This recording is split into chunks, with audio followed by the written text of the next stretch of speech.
Hello, hello, hello. Welcome back.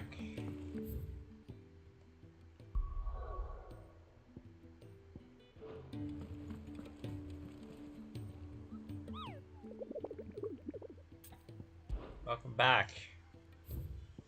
Let us hello. Welcome back. The Valkyroid Deserts.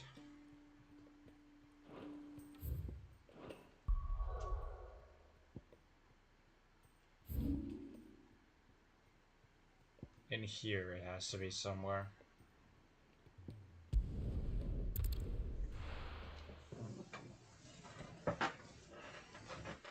Welcome back to the 8th live stream. Yeah, you heard me. This is the 8th one. We're still not bloody done with this game. It's been almost like 50 hours. We're like 42 hours already in. And I haven't even finished the game yet.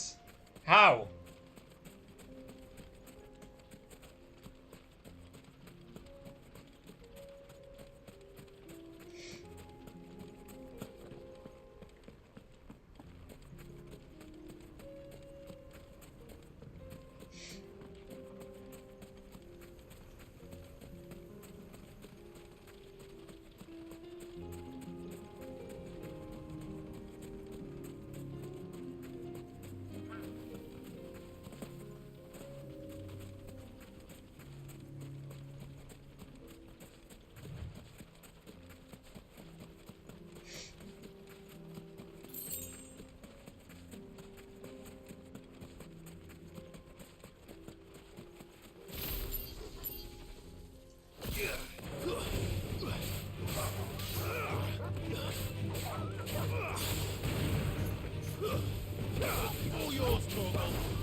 It has to be somewhere in here, the boss, or the hut, apparently.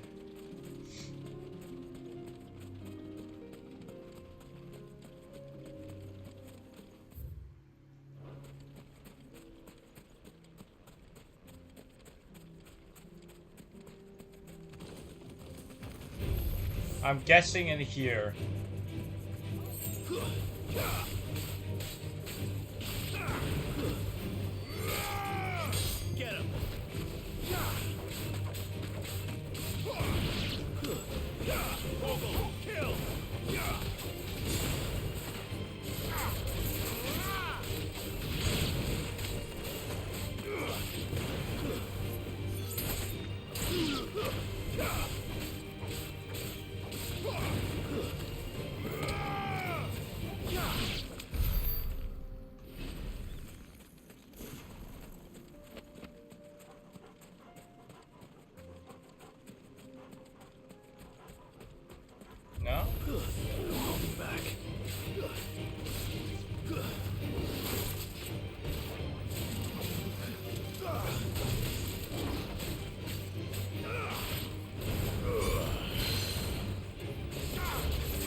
I guess this wasn't the boss or the humble we're looking for.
I'm sorry, burp. But it had to be done.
Stay down.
Okay, I don't know where to find them. I'm just gonna give up and just go back to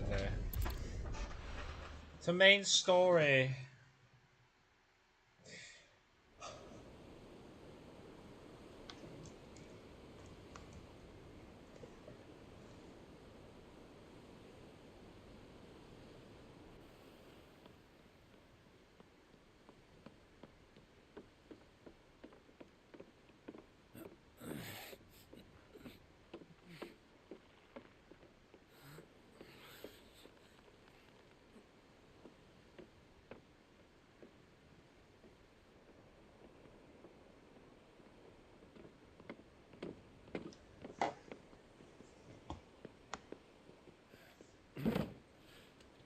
I were right, Clive. My dad had it all worked out. He'd be proud of you, Mid. His writings may have helped, but this achievement is all yours. Can we catch them? The Iron Yard's one of the largest, fastest vessels ever built. And it won't help she has the wind at her back. Any other ship would be hard-pressed to keep pace with her, let alone reel her in. But this isn't any other ship. This is the Enterprise! And the world's never seen anything like my dad's engine. It certainly hasn't.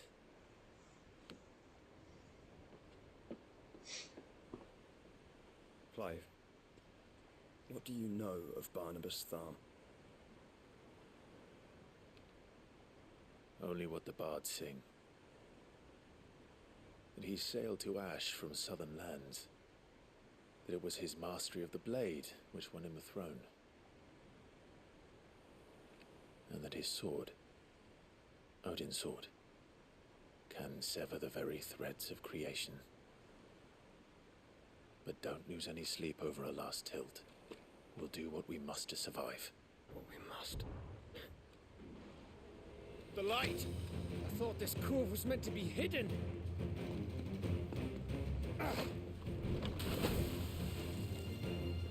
Mid! Company! Eh? We'll hold them off until the ship is ready. But hurry! Bollocks! All hands! Man your stations!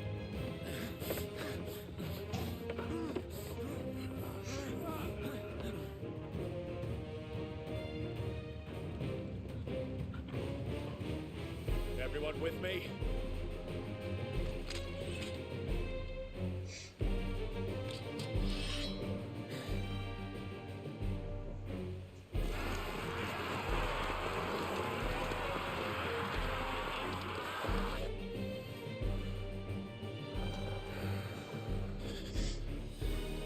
Here they come.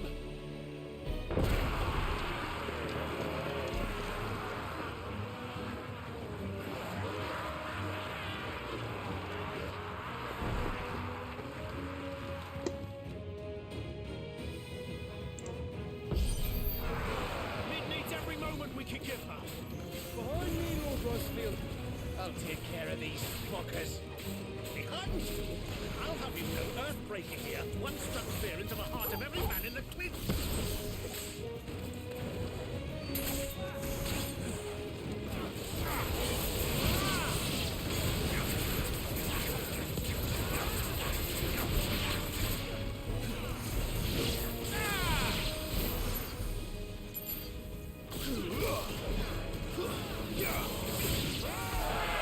About that offer, yeah? How are we doing, Mid? I thought you said that ship was fast.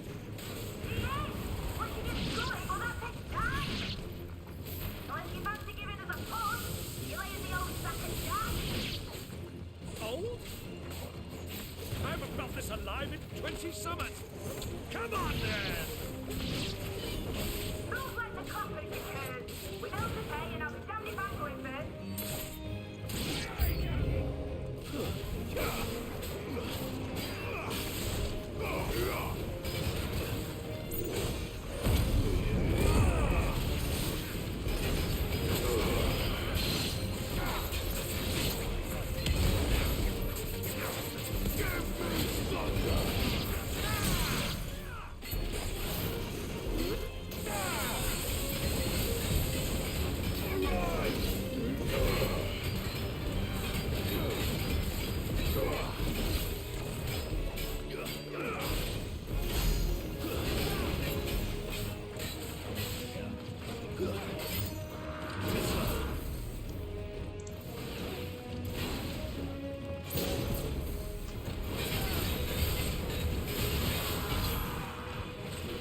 Okay.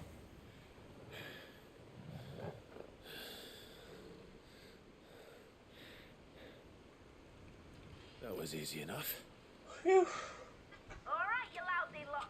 Get your asses on board. She's ready to sail. You heard the captain.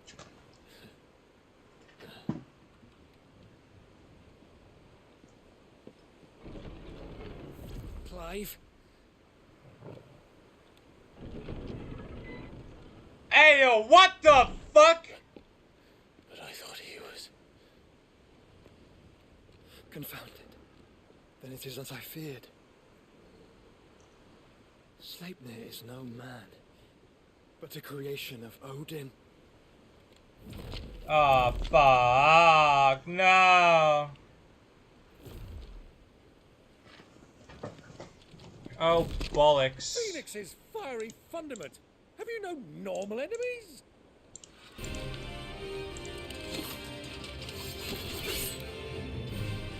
another round? Of course we are. Right, Lord Rosfield? A boy, there was a time people called me the Executioner. Always in my eyes. No matter, heads will roll all the same. Mate, What the you fuck? back! You leave! We follow! Follow? Swimming, are you? Oh, bugger me! Weigh anchor! Engine's dead slow ahead!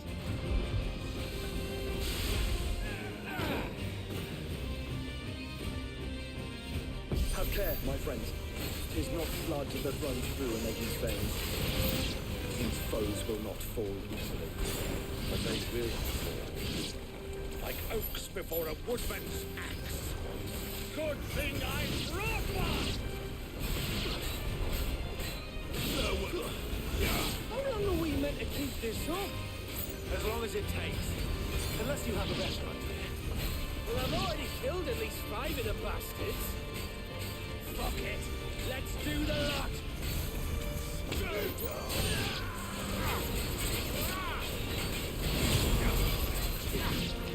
Too slow.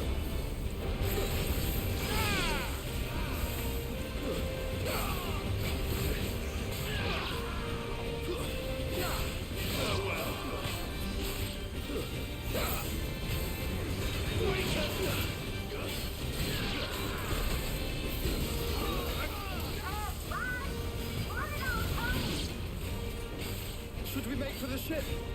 Not yet. Wait for my signal.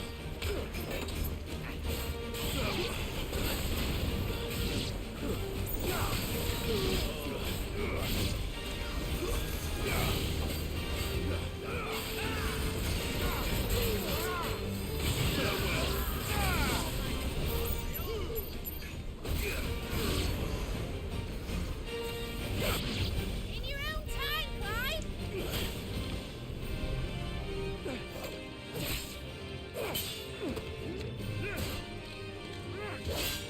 Right, run for it!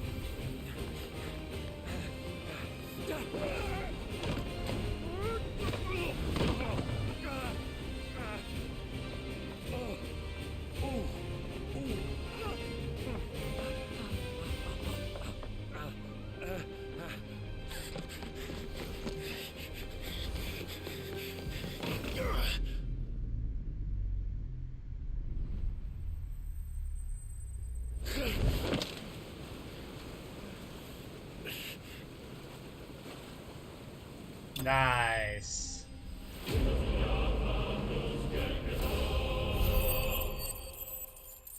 Oh, baby.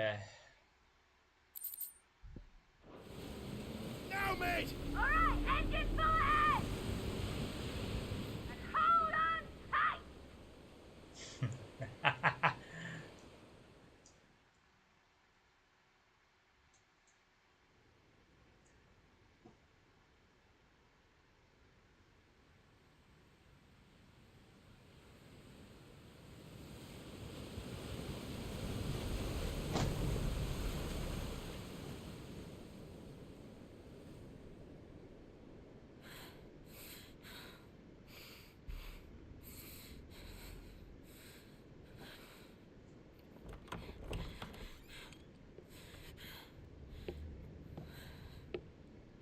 What do you want?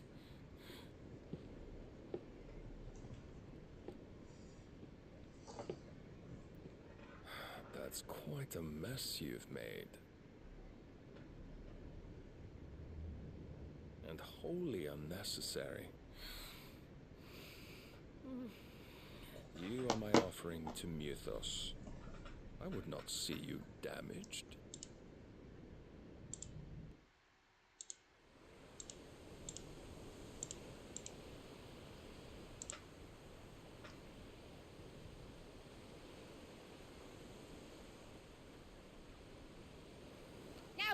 your stations! Every bell spent treading water puts another league between us and the galleon.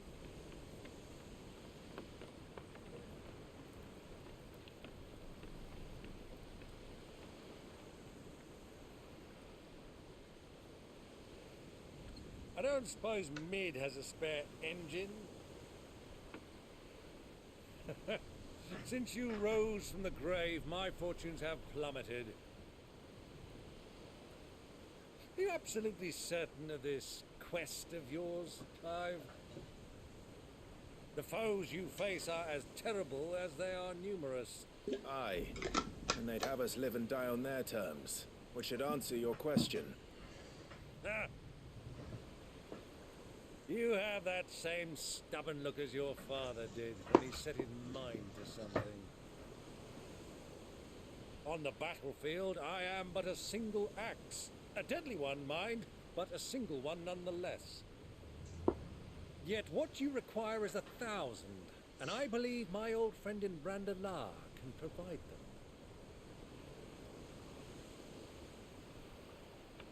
Take care, Clive. I have many more tales of your father's exploits to share. And I cannot very well do that if you're dead. Again. Yeah. Good luck, Uncle. And may fair winds attend you. As for you, Joshua, take care. I shall do my best, Uncle. Farewell, my nephews. When next you see me, it shall be with an army at my back.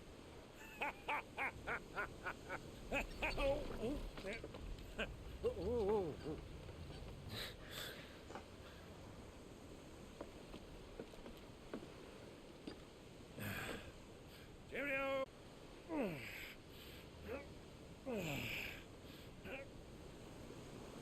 Well, you can't have him showing us up now, can we? We would never hear the end of it.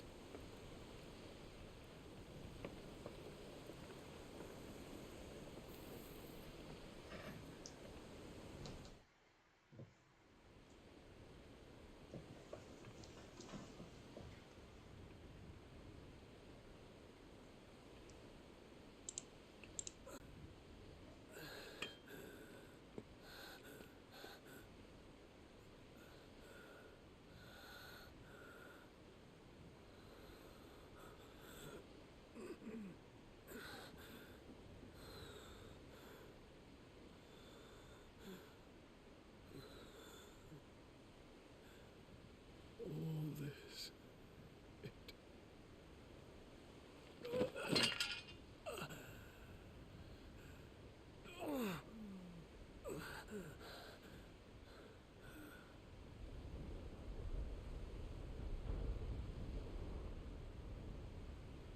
What have I done?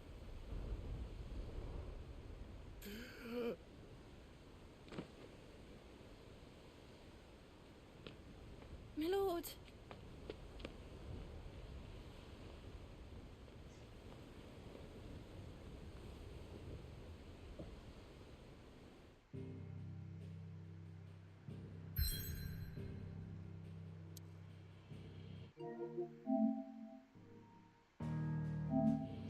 Oh, 2% already further. Okay. I feel like this is going to be the final episodes from how it's obviously getting very close to the end. So I feel like we're going to get to the ends.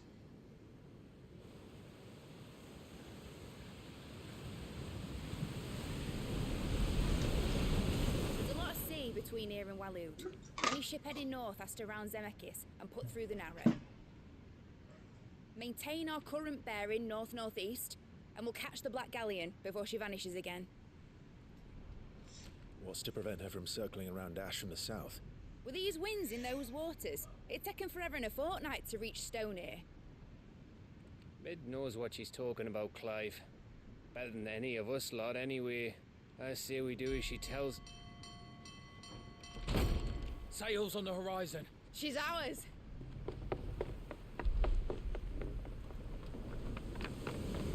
Oh yeah, matey.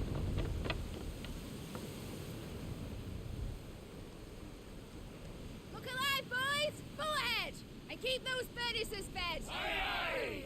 Captain! Feel that? Jill. All hands! Battle stations!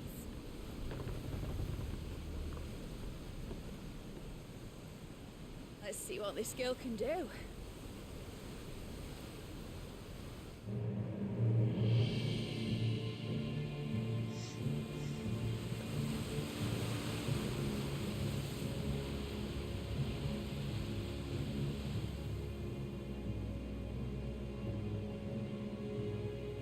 Where one leads, so does the other follow. The bond of consciousness which joins them condemning both to the same fate. Yet my every attempt to strike it from their hearts serves only to tighten its hold.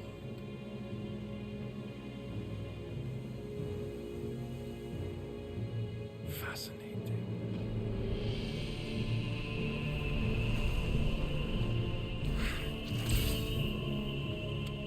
But then, there is naught my blade cannot sever.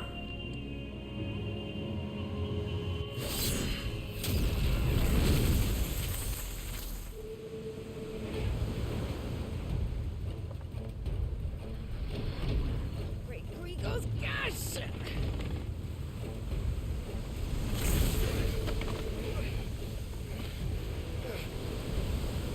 One of us. Hard a port! Heads down, you brutes! And brace for impact!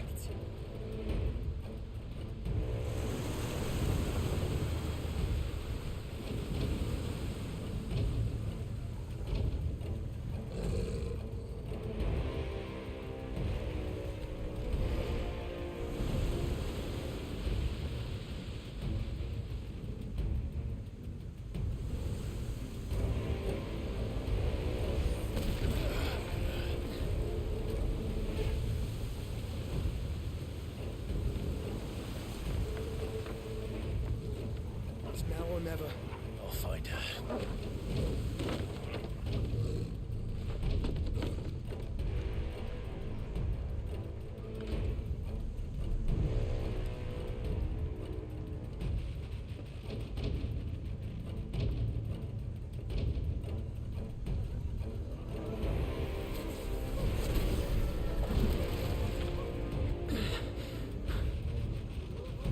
Bloody hell! At a starboard!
keeps him alive.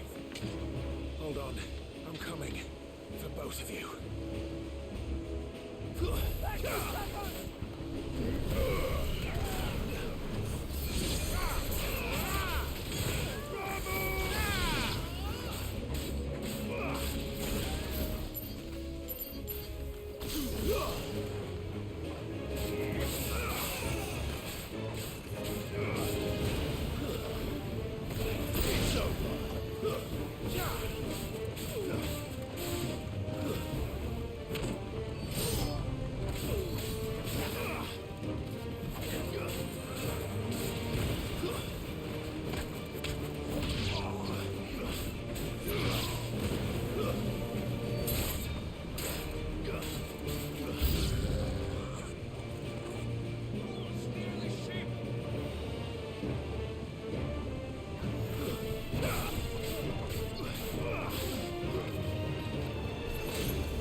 Jill!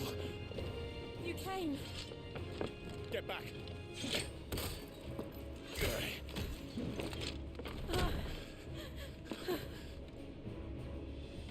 Clive, how did you... I'll explain later. Hands.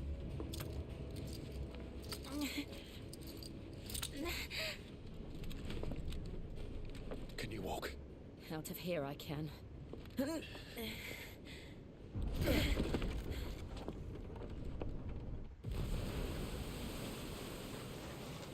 Stand still! Phoenix, are you not the dominant of fire? I see naught before me but a guttering flame.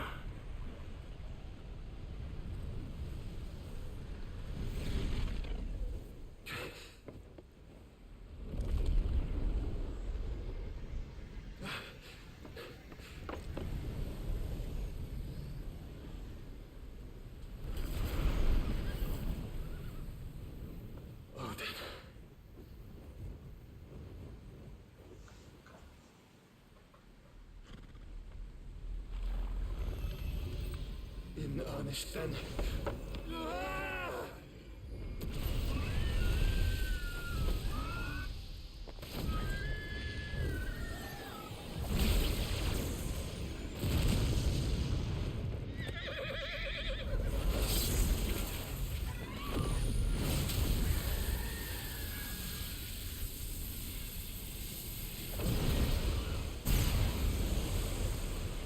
Oh my god. The most Final Fantasy shit I've ever seen. What the fuck?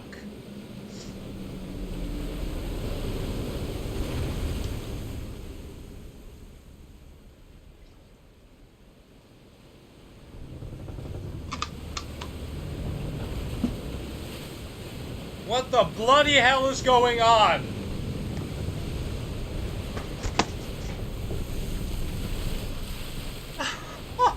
What the fuck you mean?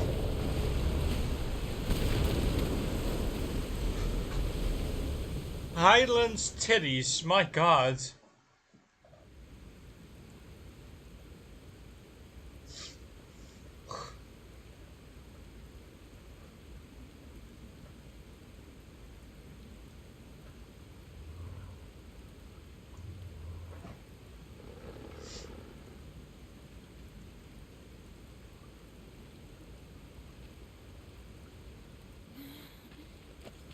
Can you go on?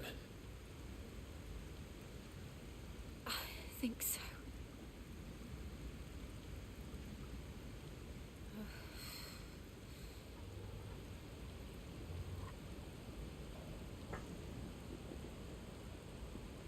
But to where?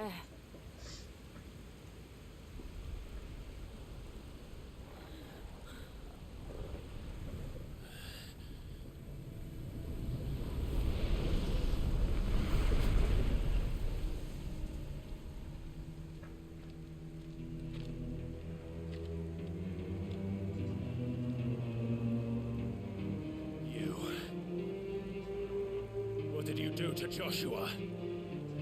The Phoenix? Oh, I expect he will survive. This consciousness in which you coil your feeble souls is grown. The world will soon be painted in black. And all that live shall gather in death's autumn wake. Not if we remove the cause of this misery. Not if we destroy the last of the mother crystals and restore balance to the world. Come. Do you truly think it's so simple?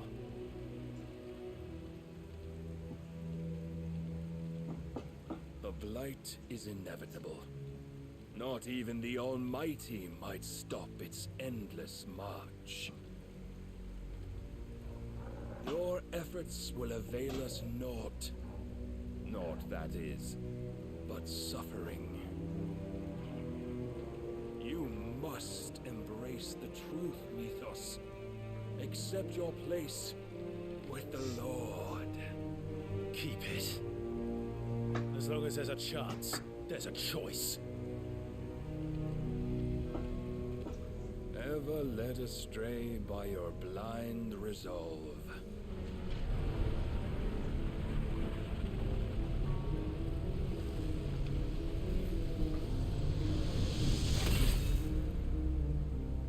Now, it is time you learn the inevitability of your divine fate, however much it may hurt. Get as far away as you can. Clive, no. Trust me, Jill.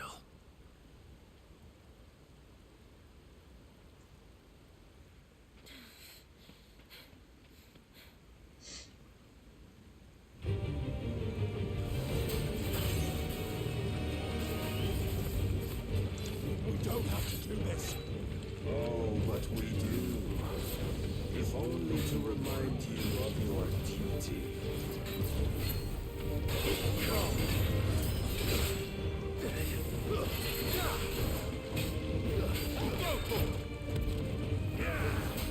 In the short time since our last meeting, meeting. You have grown much. Yet as a vessel, I fear my lord will still find you lacking. Rise, Mythos.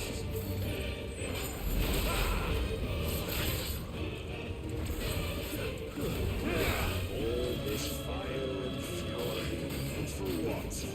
Stopping the blight. A foolish notion fed to you by a foolish man. How dare you? You know naught of this world nor of our place in it. If our fates were so easily rewritten, we would all be gods. Let's try.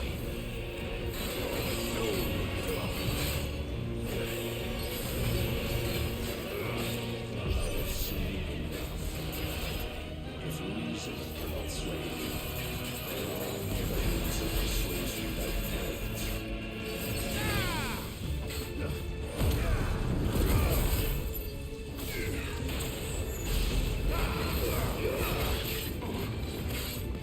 Defend yourself!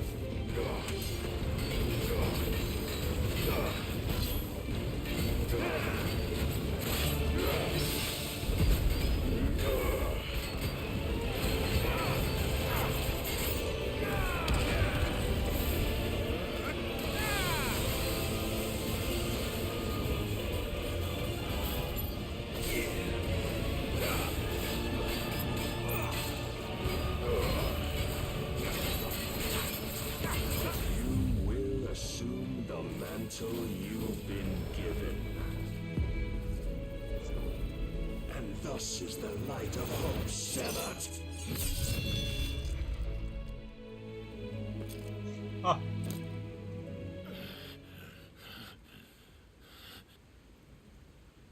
You would yield so soon. Never. Clive!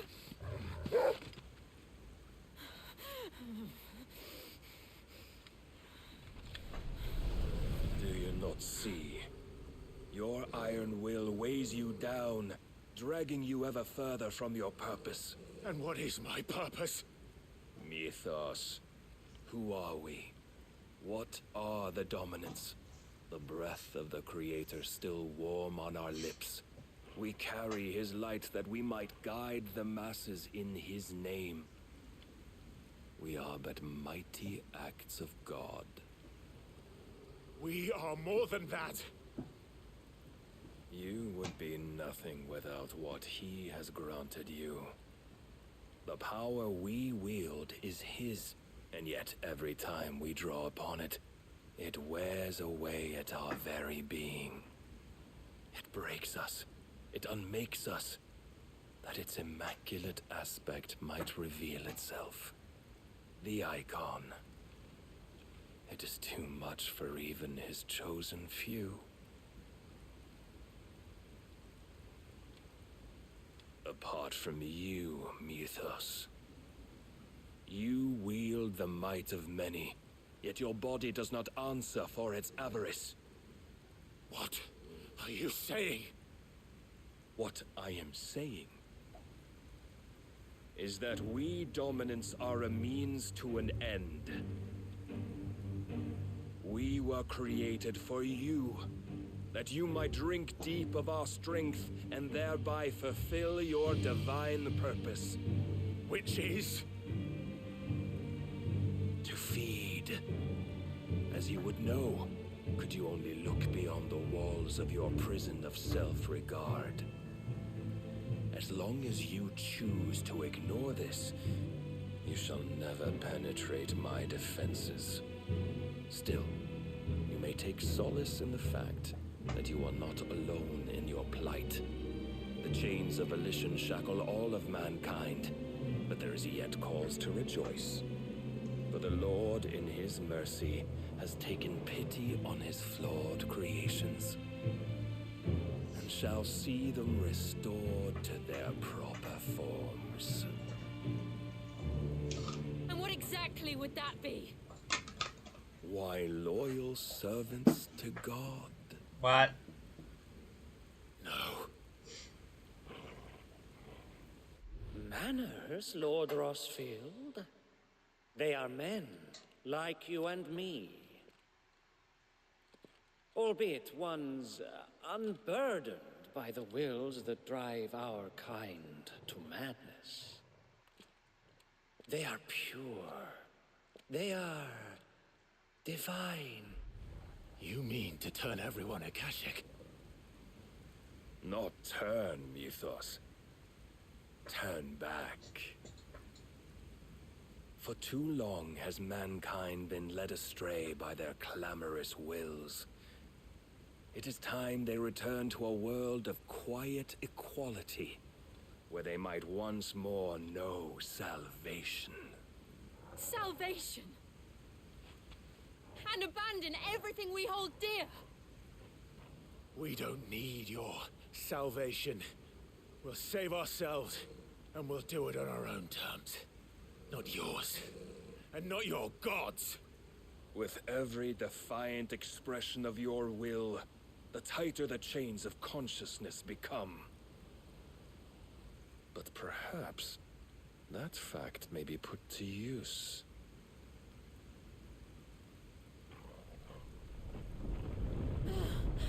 Remaining dominance, the stronger your hunger will become. Until it leads you back to the only answer there ever was. Mayhap not by the path my master intended, but back all the same.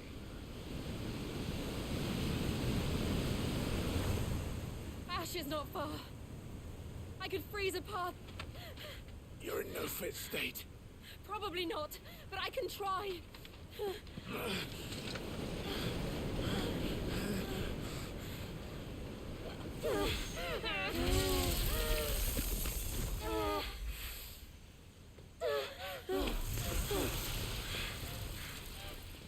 Don't look back!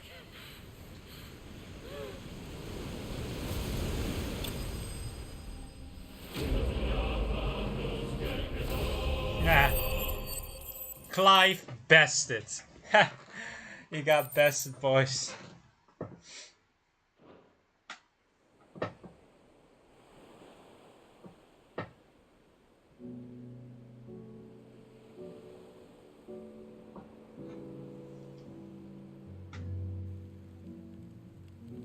I hope the others are safe.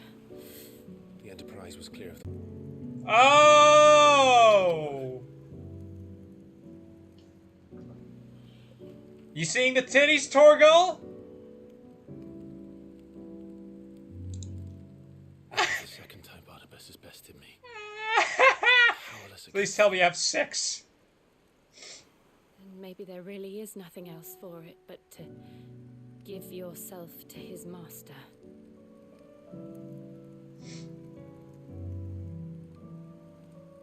Just, Only I have to post this on Twitter. Fucking nude. Just they love the nudity, don't they? So you believe? But do you really know me? If what Barnabas said was true, then I'm more monster than man. And each time I summon the flames from within, I burn away the things that make me who I am. Do you, though? Think of what you've used that power for. Of all the people you've saved. It doesn't matter how or by whom it was granted, only how you choose to use it. And you've chosen to use it for good, haven't you? I've also used it to kill. What if that's my purpose? What if it's all I'm good for?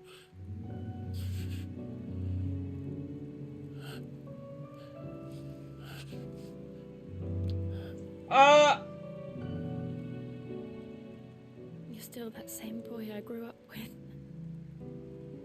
Hey, feeling the titties! So eager to save everyone around you, and yet always so alone. is the one thing that needed saving most of all. You, Clive. You.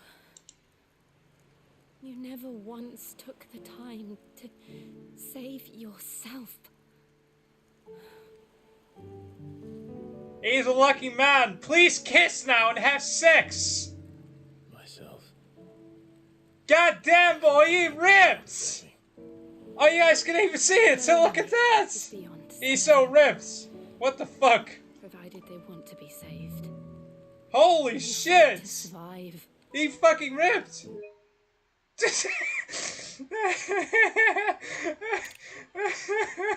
fucking ripped, bro. Wait, I actually want to post this on Twitter right now. Just, he ripped, bro. He's... oh my god, this is so fucking wrong. Oh my god, he ripped.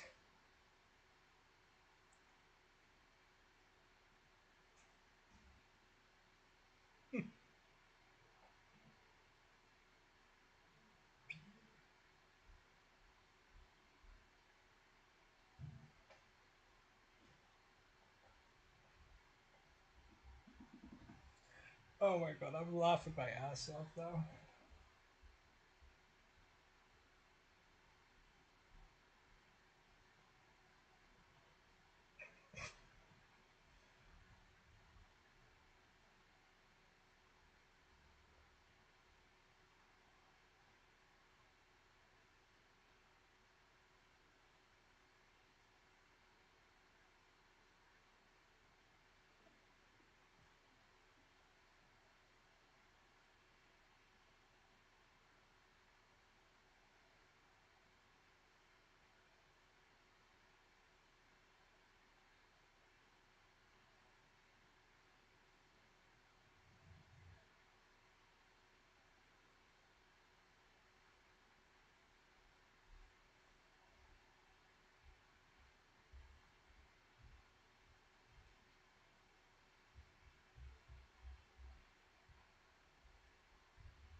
Survive so that you may protect those you love. It's what you do. What you've always done.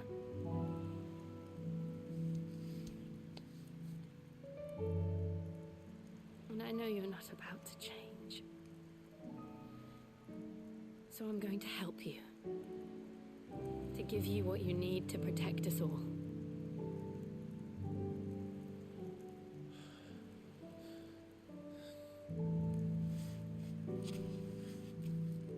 Hey, I see the tits now. Can I have sex? Jill.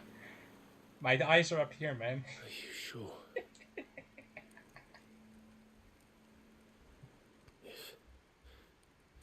If this is what you want, then...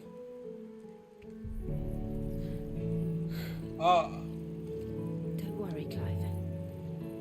It is.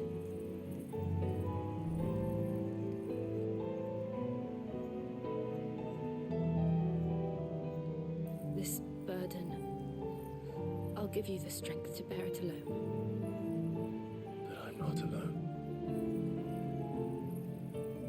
These burdens I carry, my sins, my pain, Oh my god. my sorrow, I see now that they are all a part of me. Please kiss. Please just kiss. Please just kiss. Please just kiss.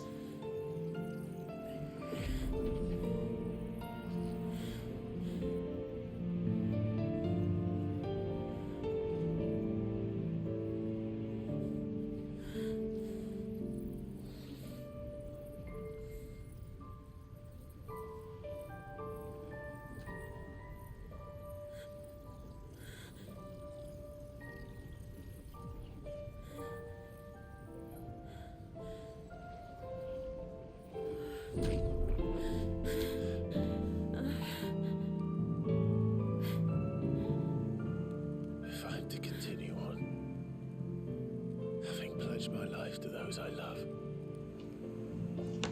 And I will gladly bear your burdens too, until my last breath. Clive.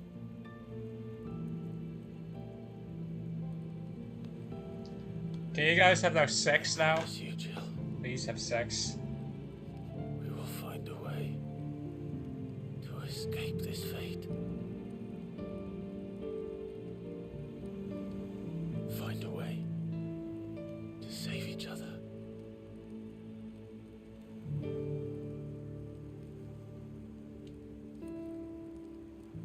Oh, a kiss on the hands, but not on the mouth. Oh my god. That we might one day look upon the moon again, together.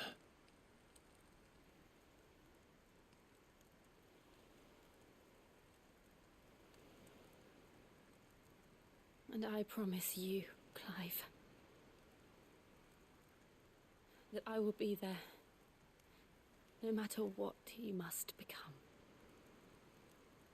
Please kiss. I know. Please. I never thought a smile could bring me so much joy.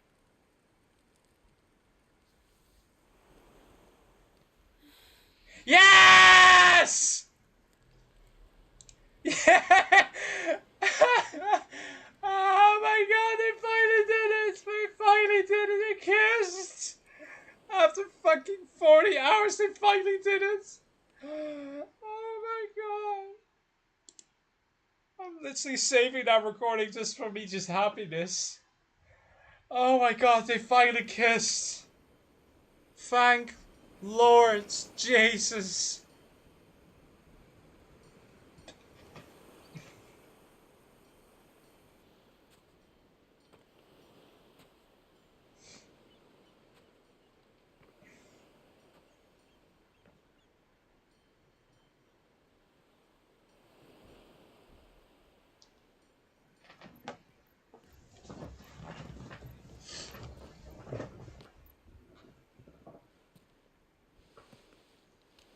Aww. Look at them.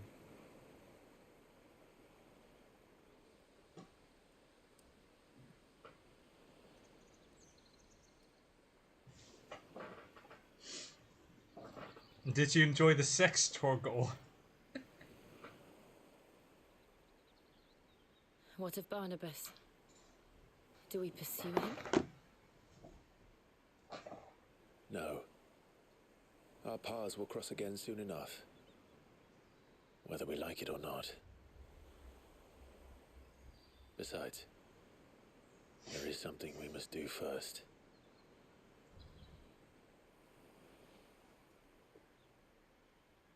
Of course. Drake's spine. The last mother crystal. The Einherjar is at the bottom of the sea. Waloed won't dare move on Storm without her. But they know we're coming now. We'll need a plan. And a damn good one at that. Then let's go home and find one. Ash will have to wait.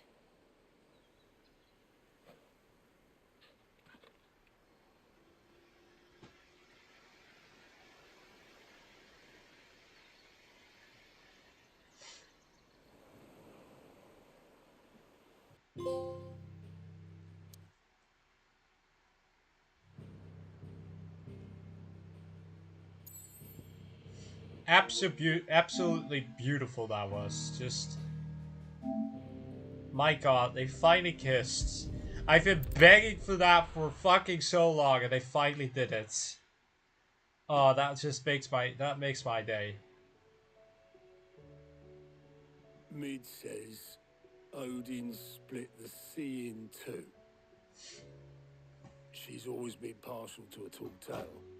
But there's tall, and then there's tall. I struggle to believe it myself. I see your uncle isn't with you. He stayed with the Enterprise. After our brush with the Einherja, she was in urgent need of repair. And my uncle knows a shipwright in Randalar. We're to join him there when we're ready to sail for Ash. You sure that's wise? Last I heard, the place was still overrun with Akashic. Show me a city where that isn't true. Ultima's plague is spreading. We're running out of time, aren't we? We've done our best to shore up that hideaway. I doubt a few planks will stop what's coming. Still, we'll keep at it. Every little helps, I suppose. Let's hope so.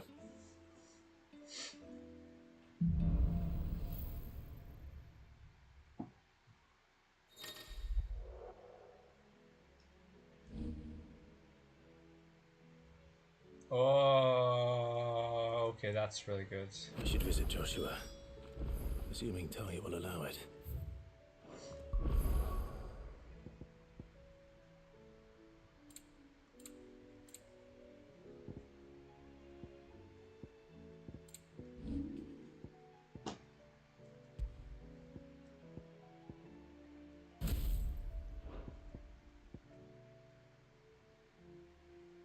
Wait, you can mix and match them all? What the fuck?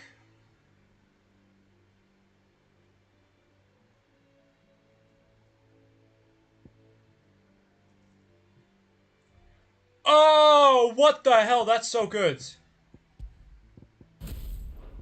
Yo, gimme. Clive, Jill, and Sid. Beautiful, just beautiful.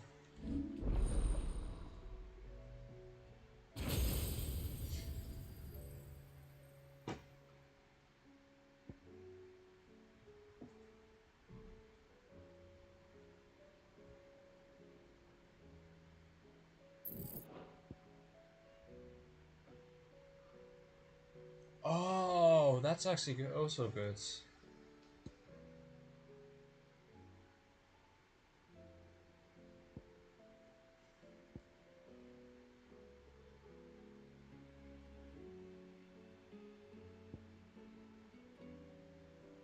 Oh, I love this, but I feel like these are better, in my opinion.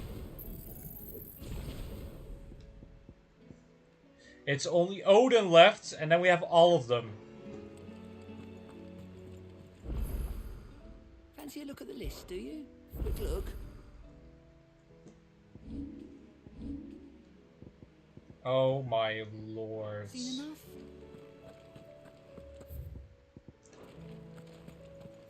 Oh my god, there's a fourth one. What the fuck you need constantly? Heard the bad news then, did you?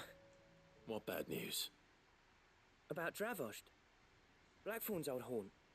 With the forge and all that. Well, anyway, the mines just down the road from there are spewing out ether like no one's business. And the village? Safe from the flood for now, but they've got other problems. Akashic. Every creature in the area is either turned or on the way to turning, apparently. Zoltan and the others are living on borrowed time. They need help, and quick. Doris sent a few curse breakers to keep an eye on things, but there's only so much a couple of scouts can do. Except get eaten. If something ain't done soon, the old place will be overrun.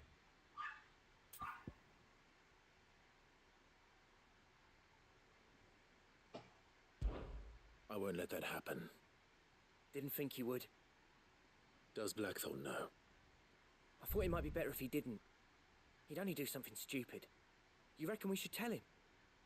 No. It's better this way. Yeah, well, I can't stand about knowing what's happening out there, so I'm off. I'll see you in Dravost.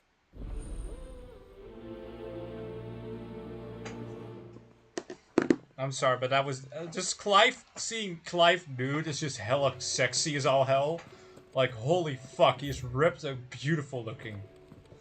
My fucking gods. That's the kind of stuff I like to see, despite being a guy, you know? I may be hella straight, but goddamn, Clive just fucking makes me gay in a way. Oh, we get more potions. Nice. Ah, Sid. Just the man I was hoping to see. Did you have a mo? Don't tell me. You need more bomb ash. Oh no, we still got plenty of that left. I'm working on bringing another one of the Chief's designs to life. This time, it's a new smelter. It's got a reverberatory hood over the top for additional thermal amplification and a system of reciprocal recirculatory regenerators that let's just say it gets very blimmin' hot. A heck of a lot hotter than anything Blackthorn's got in his forge, that's for certain. True engines get hotter, and you can't chuck ore in one of them and get metal out the other end. Trouble is, we won't be able to make it out of any old rubbish neither. We need the good stuff. And I hear you once helped Helena get her hands on exactly that. Any chance you could help me too? If it's for the good of the hideaway, I'd be happy to. Oh, it is. I promise you. So, what exactly is this good stuff you need me to find? You've got a couple of examples here. Spherical echoes, we call them. More fallen materials. So this smelter is similar to the Mithril engine in more ways than one. That's right. They're a bit like the thermal helms. Fallen ceramics deal with heat like nothing else, see? And what's more, they're directional, transferring heat from the inside to the outside. But these things, they're all outside. If we line the hood with them, they'll reflect the heat right back into the furnace.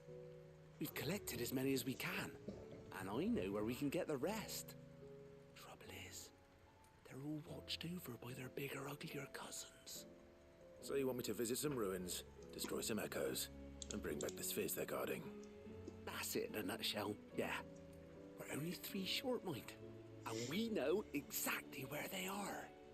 There's one up Amber Way, in that ruin that they call Lost Plume, and another in the Silent South, over in Dalmekia.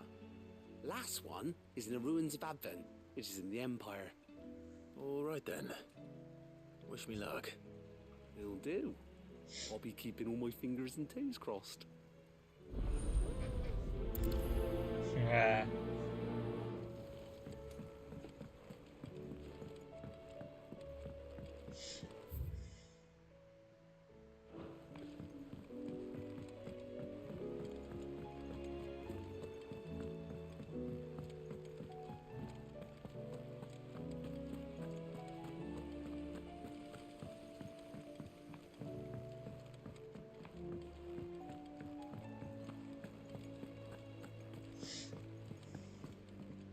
Clive,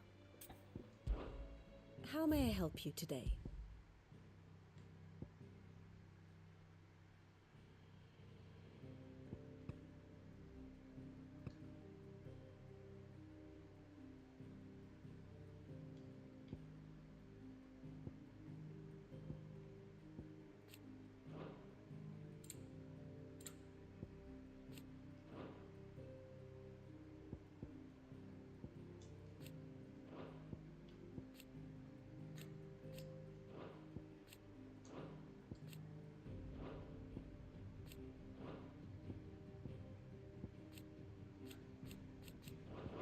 Very good.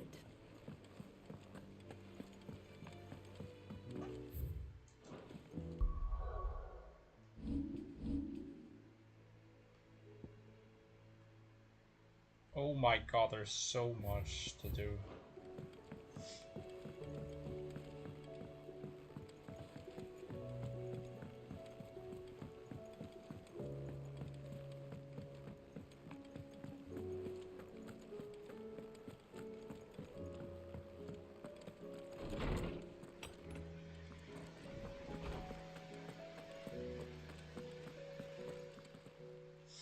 Knowledge hoarded is knowledge.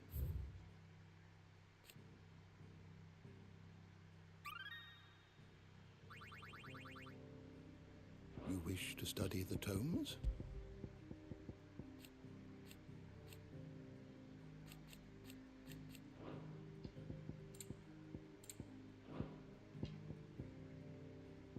Did you learn everything you needed?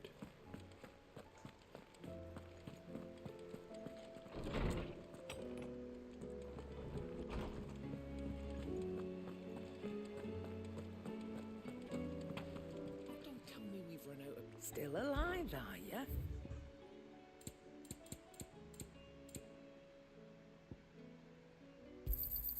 You'll not find a better price than that. You're rubbing me blind, you know. It'd better all be here. Finished, are you? The stew's awful these days. So, what'll it be? Not bad, if I do say so myself.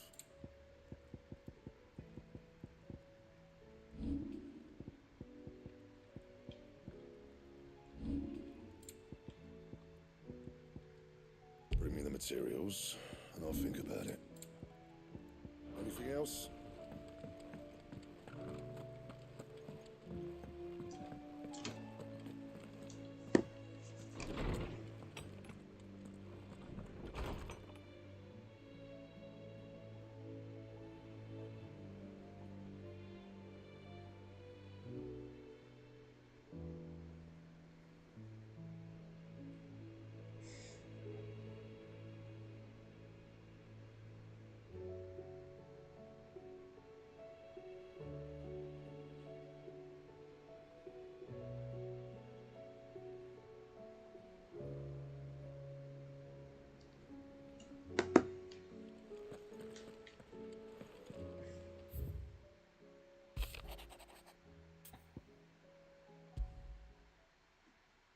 There's no way of knowing if Doris will confide in me, but I can speak to her at least.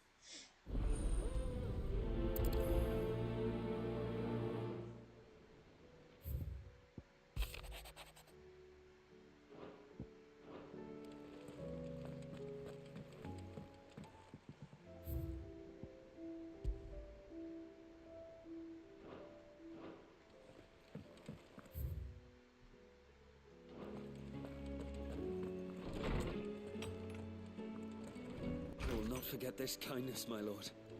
I shall go to Eastport.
Covered in nicks and lumps, the lot of them.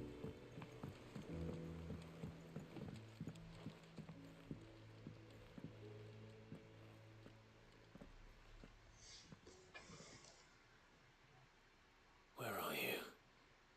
Can I help you, Sid? I'm looking for Doris. Is she here? I'm afraid not. She's at Martha's Rest on a job. My job, actually. When she heard what the mission was, she insisted on going herself. Alone. Did she? What was the mission? Following up on some new information. Once they'd settled in, the bearers you helped liberate in the Dragon's Eyrie were keen to talk about their imprisonment. And about their captor. The slaver Cole's team were tracking when they were attacked by the Beastmen. I'll go and find her. She's at Martha's Rest, you say? If she's not moved on already, yes. I hope everything's all right. Why would Doris insist on going alone? Maybe Cole was right to...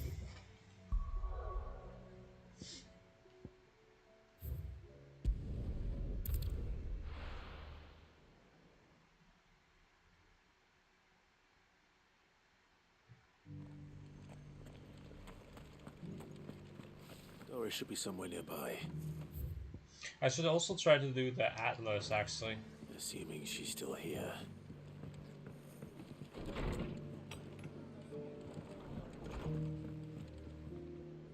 Ah, Clive. I was just about to send for you. I'd like you to take something to Sir Wade up in Eastpool. Seeds for planting. Thought it was about time they started growing their own food. I'll keep providing them with whatever they need in the meantime, of course. But if Eastpool's going to survive, it's got to be able to fend for itself. As of those poor bearers. They've lived their whole lives in servitude, but now they're their own masters. Small wonder they ain't got the foggiest how to provide for themselves. So it's up to us to teach them. And if you're wondering why you, well, the wagoneers taking supplies up that way have been coming back with more and more reports of Akashic around the village of late. Sir Wade's putting a brave face on it, but I think even he's starting to worry. And if he's likely to share those concerns with anyone, it's you. All right. Thanks. Wouldn't ask if I didn't have to. There. That should be enough to keep him in Gazal Greens for a few years at least. Gazal Greens. Not the most mouth-watering crop, I'll admit. But they're hardy, they grow fast, and they fill a hole. Better that than something that'll wither away at first frost. And chocobos love 'em too, which is no small thing. When I say all of us need to pull together to get Eastpool back on its feet, I mean all of us. They ain't exactly succulent, but cook 'em right and they're just about bearable. I'll take your word for it. Anyway, Sir Wade'll know what to do with them. And if he don't, well, I'll go up there and show him myself. I'm sure you will.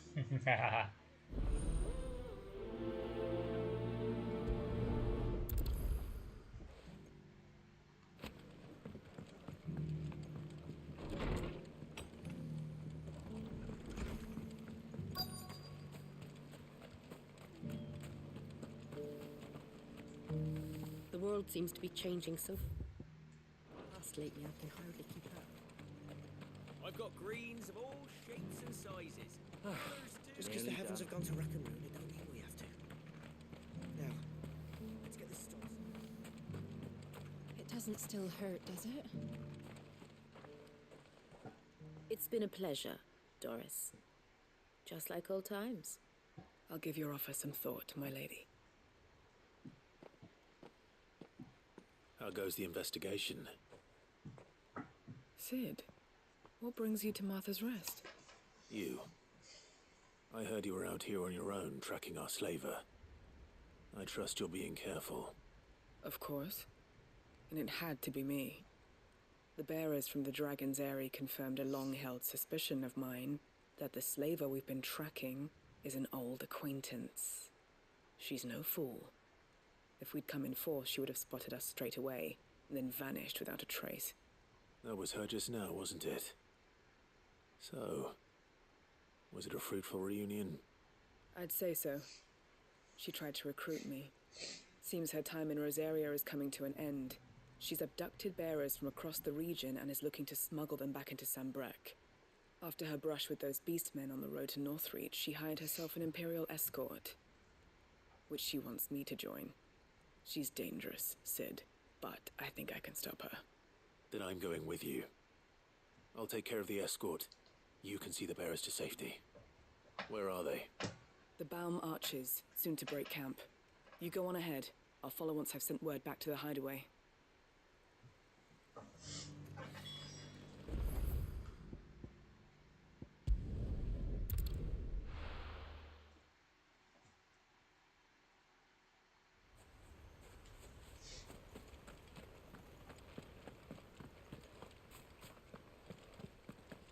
I heard the Guardian saying we're supposed to grow.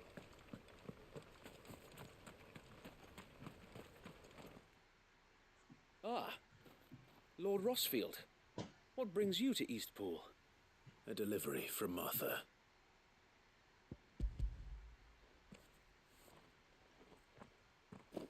These are Gazal green seeds. Martha's keen to cut the apron strings then, is she? I jest, of course. You see, I had thought we might be able to revive the old wheat fields, but they'd long since gone to seed, only without the seeds. Martha was hoping he might be able to show the bearers how to plant and tend these, so that they'll be able to fend for themselves. That's not a bad idea. These bearers had only recently escaped their bonds before we brought them here. They know little of freedom, of providing for themselves and their loved ones. Unless we teach them how to live like free men, I fear that all we have achieved in bringing them here is to exchange one master for another. Not that myself and the Guardians have been the best example to them so far, subsisting almost entirely on Martha's charity as we do. It's about time we all started to provide for ourselves, bearers and Guardians alike. Unfortunately, we've been a little too busy of late to focus on much besides bolstering our defenses. There have been alarming reports of... The Horde is closing in. They're coming, so wait, all of them. Damn it all, I thought we'd have more time. Gather the men in the square. Send to the rest for reinforcements. Yes, Sir Wade. The Horde. A Kashek, a veritable legion of them. They've been seen prowling around the northern reaches for a while now. We don't have the numbers to hold back a swarm that size. I had hoped to build a perimeter wall so that myself and the Guardians might be able to defend the village, but... Now you're out of time. Precisely. If reinforcements from the rest arrive before they do, we may just scrape through, but I fear that's rather an enormous if. What if you could call on reinforcements from Eastpool? You mean the bearers? We brought them here so they might live, not die, fighting for their lives. So wait. You said you lacked men to defend the village. Are the bearers not men? Do they not wish to see Eastpool saved? Though they may not be trained soldiers like your Guardians. What help they are able to offer could still prove the difference between victory and defeat. You're right, my lord. I will appeal to them.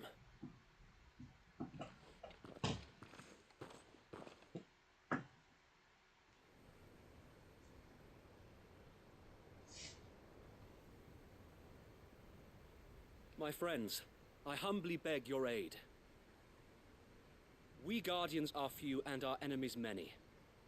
But I swear we can defeat them with you at our side. You would send us to the slaughter, to serve as bait for those fiends so that you and your men might be spared. And to think we trusted you. Say what you will, a home is not worth dying for. But it is worth fighting for. Sir Wade fights to give you lot a chance. Just like I do. Just like Sid does. We all wanted to give you a home where you could be free. And you got one, didn't you? This place, Eastpool. This is your village. Your home. And if you don't fight to protect what's yours, you'll lose it. You know I'm right. This world wants to take everything from you. Everything. Your homes, your freedom, your very lives. So then, are you going to stand by and let that happen to you? Are you going to accept fate like good little Bran did and die, having never stood up for yourselves? Or will you fight like free men and women?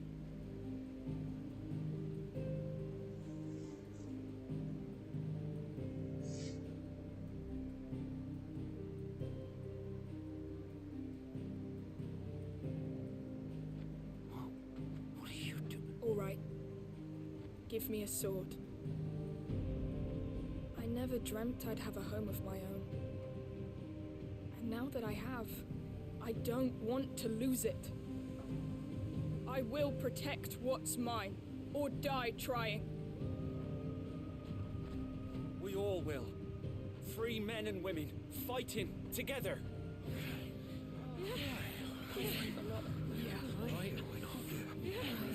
For Eastpool! For Eastpool!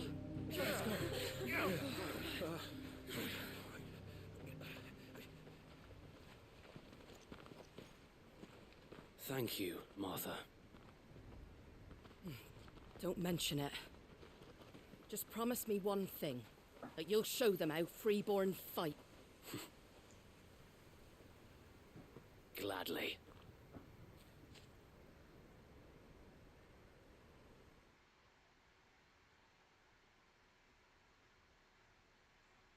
Well, if it was numbers you were lacking, you certainly won't be now. Thanks to you. Me? Oh, I just love the sound of my own voice. Lord Rossfield, my lady, we're ready. So what's the plan of action? We'll divide our forces into several small detachments, each made up of guardians, bearers, and guards from the rest. These will position themselves at strategic points around the village. Upon engaging with the Akashic, each detachment will keep the creatures occupied as best they can, steadily retreating all the while. You're going to lure them into the village? I am. We will have neither the time nor the resources to treat the wounded, so injuries must be avoided at all costs. Instead, we will focus purely on defense at first. By coordinating our withdrawal through the use of messengers drawn from among the bearers, we will aim to have the swarm converge at a point of our choosing. With luck, that point will be the village square, the perfect place for our most able warriors to surround them and fall upon them, and for you and I to finish them off. A sound plan, but one that'll require a leader with a cool head and strong nerves to coordinate the retreat. I'd say you have both in abundance, Sir Wade, but you'll be needed. Please, leave the last of the fighting to me. Ha! And let you have all the glory. Sir Wade, they're here. Then you know what you must do. We work together, everyone playing their part, each shielding the other that no man might fall, that Eastpool might live on. For Rosaria. Yeah. For Rosaria. We've no time to argue, my lord. I'll do as you ask. And I will do as you ask. Suppose we'd better do our bit too then, eh? Right you are, Martha.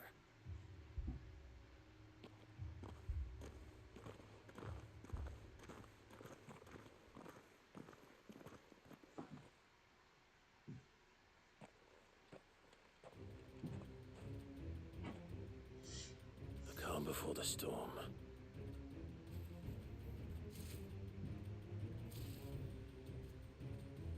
And here it comes. I will not let this village fall.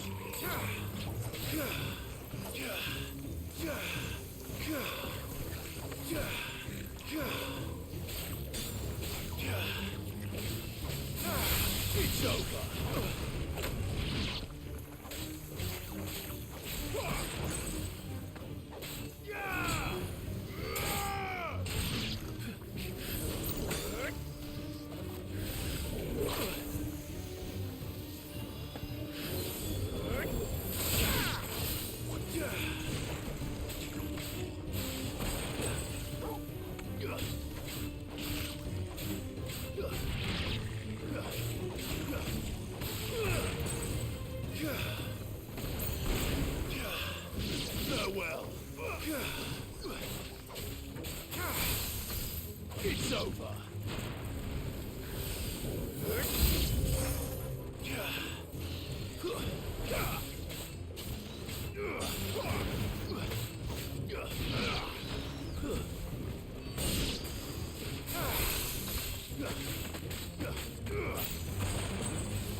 Looks like that's the last of them.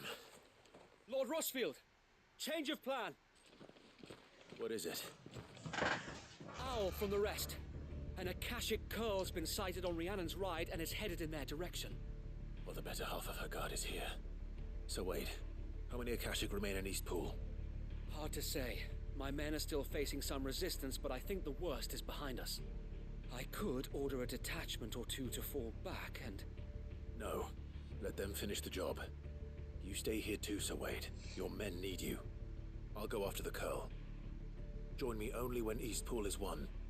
If you're sure, my lord. May the Founder protect you.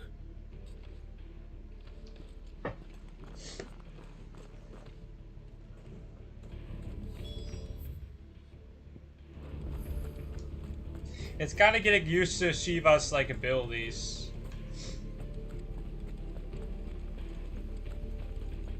Come to tell me an Akashic Curl's heading towards the rest?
I don't understand her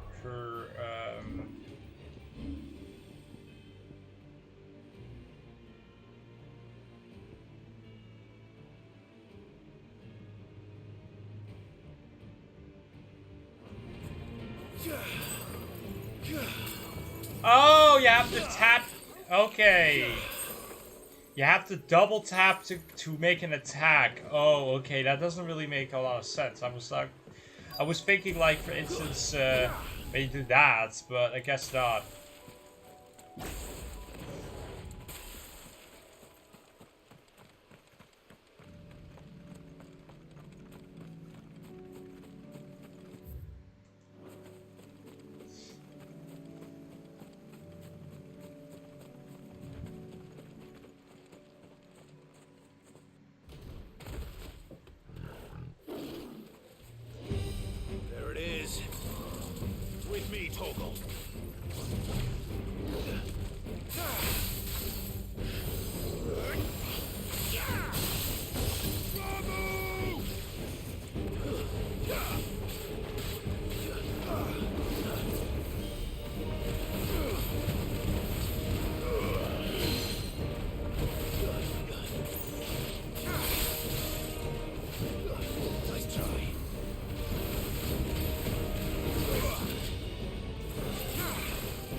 Right. Back to Eastpool.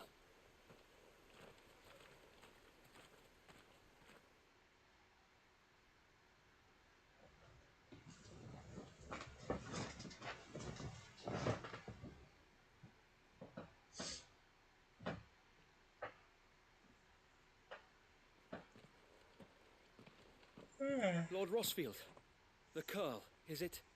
It's dead. Thank the Founder for that. And for you, my lord. We were able to eradicate the rest of the Horde. I have guardians posted around the village to keep watch for further attacks, but all seems quiet for now. I hesitate to say it, but I think it might be over. I think it might.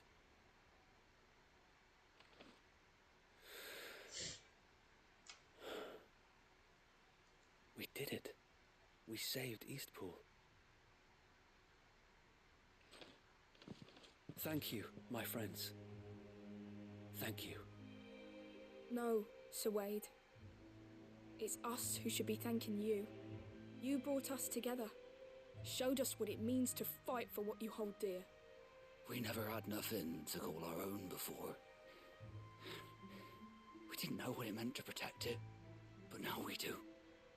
We really do. Forgive us, Sir Wade. You and your people saved us, and still we doubted you. But there's no doubt in my mind anymore.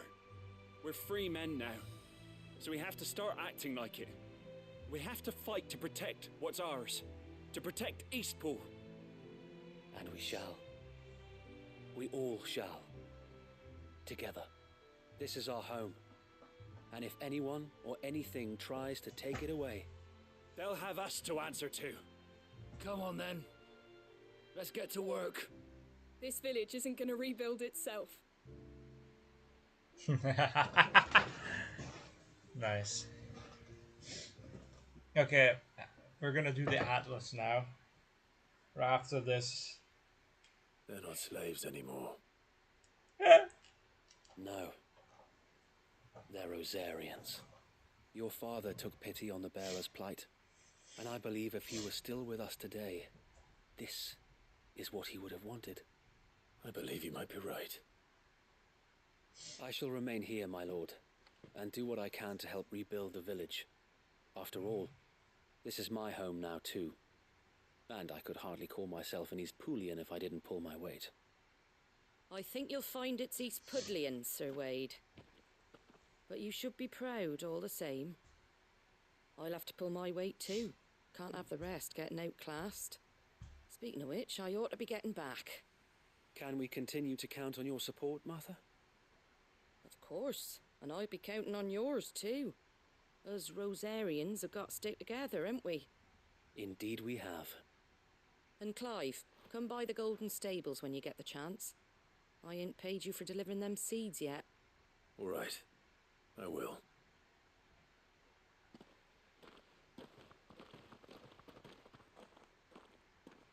Lord Rossfield, do you remember our very first mission together? Clearing the goblins from the Stillwind marshes?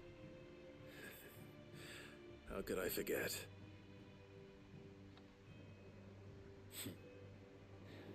There's one sight that I shall never forget. You, facing off against that giant Morble. Not a trace of fear on your face. Since that day, there have been more than a few times when I felt like giving up. When the odds seemed so stacked in the enemy's favor, I thought I may as well just lay down my sword and surrender. But every time I would think back to the look in your eyes that day and remember what it means to be a shield. Know that whatever trials Eastpool may face, I shall never lose courage. Thanks to you. So Wade, you have always been a true shield. I know that Eastpool, and indeed all of Rosaria, will be safe in your hands. Thank you, my lord. I know the rest of the world will be safe in yours. I'll do my best.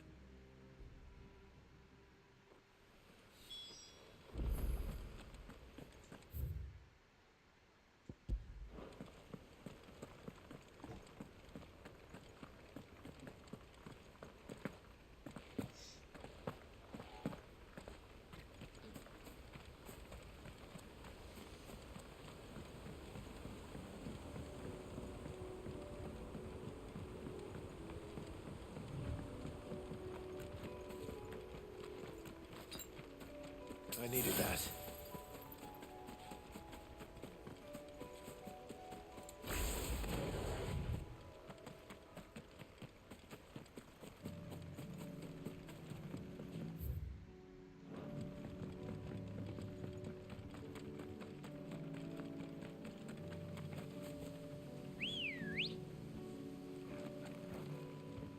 Good girl.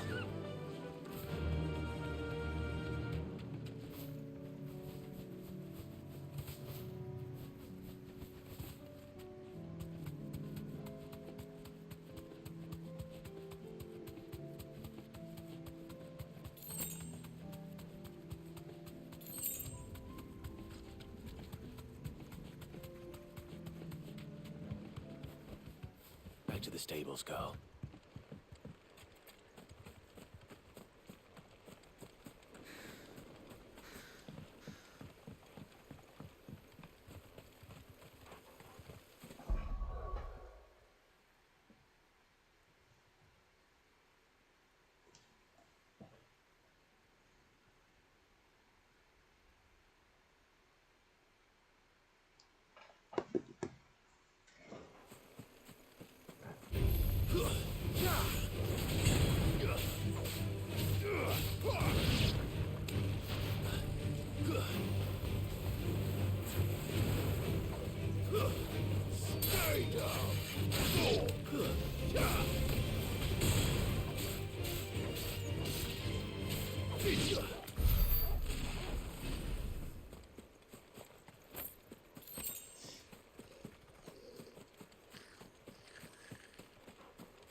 All yours, Toro.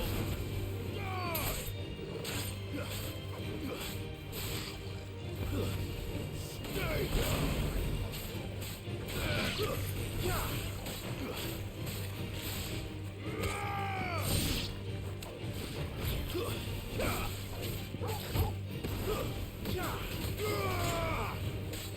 That hurt, Toro.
Oh, nice.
Yeah, we got an S rank. Nice.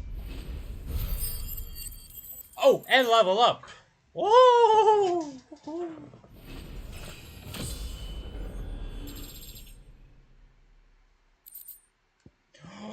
Oh, that's one of the upgrades for the yellow gear. Holy shit! Sleep with you. Nice.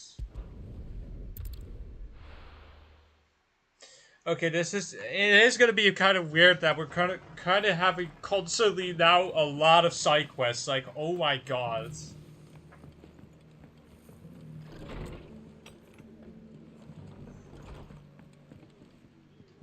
The hero returns.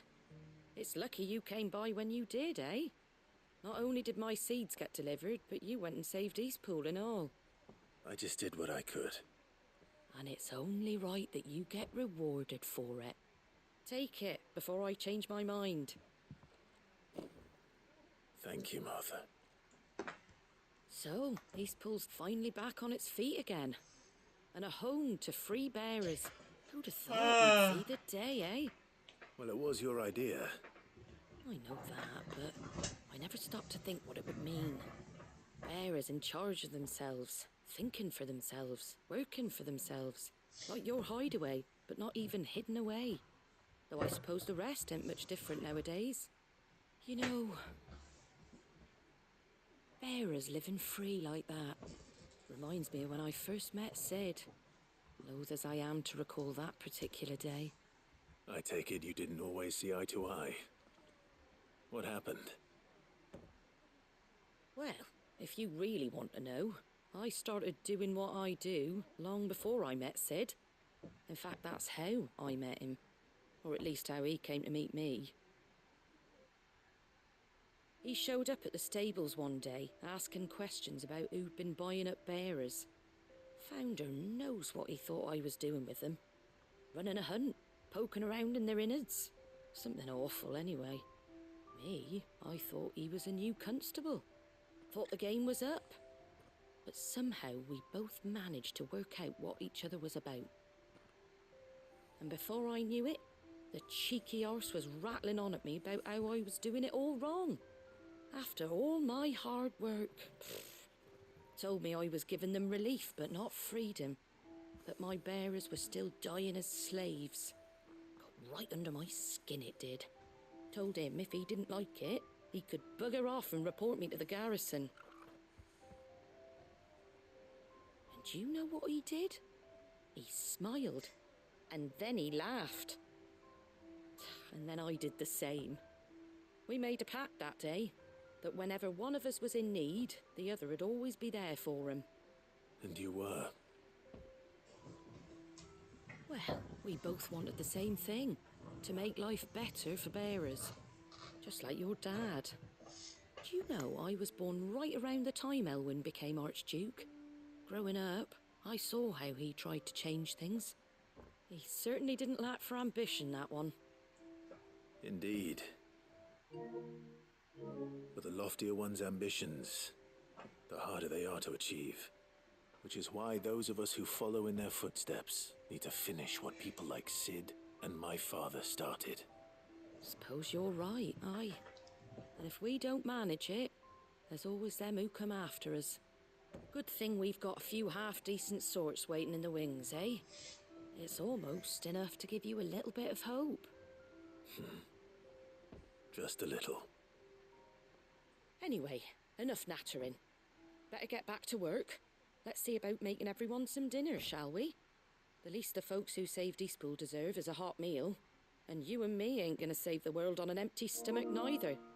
That sounds like a wonderful idea.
broken camp yet. How did Doris come to know a slaver, I wonder?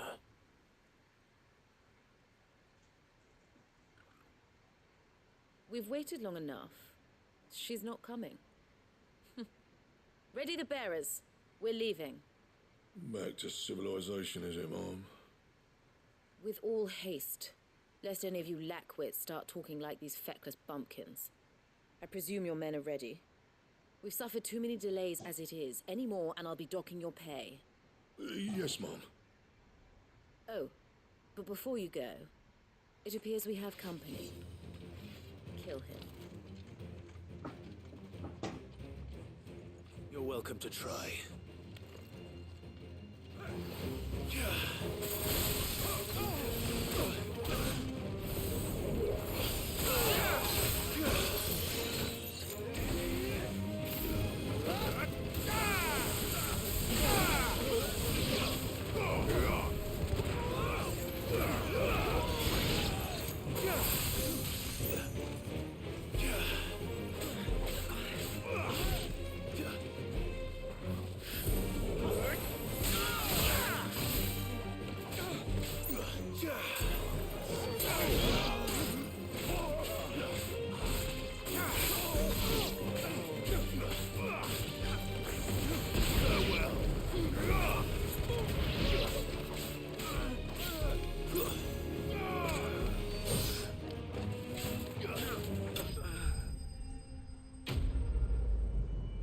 Nice.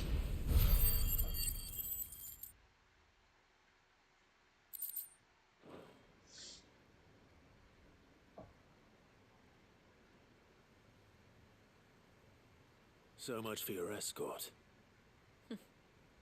You'll forgive me for not avenging my men. I'm not the swordswoman I used to be. I surrender. Do with me as you wish, Sid the Outlaw. Sid! Ah, Doris. I take it you're not here to rescue me from our brooding renegade? You know, I always wondered where you'd vanished to. But casting your lot with this criminal of all people. Better fighting for a cause than killing for coin. I'm sorry, Sid. I should have told you sooner. This woman, my former master, once trained bearer children to be weapons in service of the highest bidder.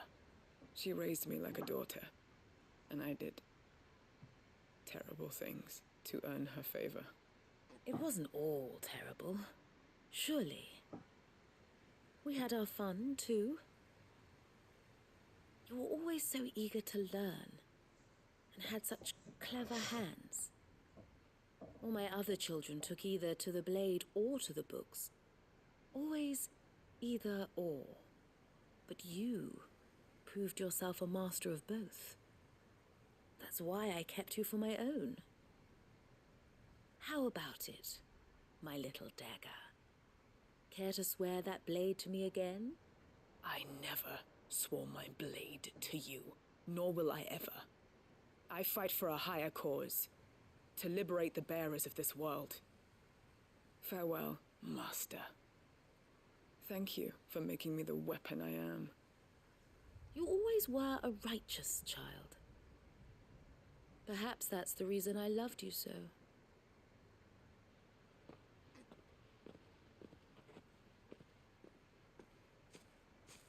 What do you want to do with her? I am not the killer she wanted me to be. Not anymore. And she no longer has friends in high places. The Dame does, though. Her connections at the Imperial Court will see that justice is done. All right. If you're certain. I am. And thank you for everything. Now, I better let these bearers know that they're safe.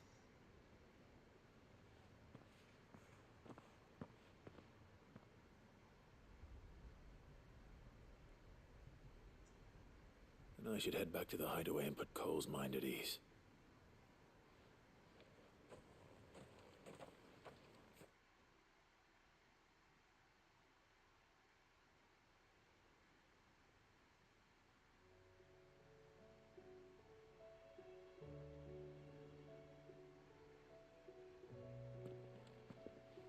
Welcome back, Sid. Doris's message just arrived. I hear you saved more bearers from being smuggled across the border. With any luck, they'll be joining us in the hideaway shortly. Oh, and your letter. You don't need to worry about Doris anymore. I'd been hoping as much. She mentioned one or two things in her report. So the slaver we'd been chasing all these months was her former master. Wish I'd known. She's been arrested, by the way, over in Sunbreak. Went quietly, or so we're told. And she won't be getting off lightly. The Empire may have no love for bearers, but it's none too fond of black market traders either. Can't have been easy for Doris. I'm sure it wasn't. But don't worry. She'll be alright. Hope so. Suppose you should know, eh? You had quite the past yourself before you came here, or so I understand. Anyway, thanks again, Sid. The Cursebreakers would be lost without Doris. And you, of course. Keep up the good work, Cole.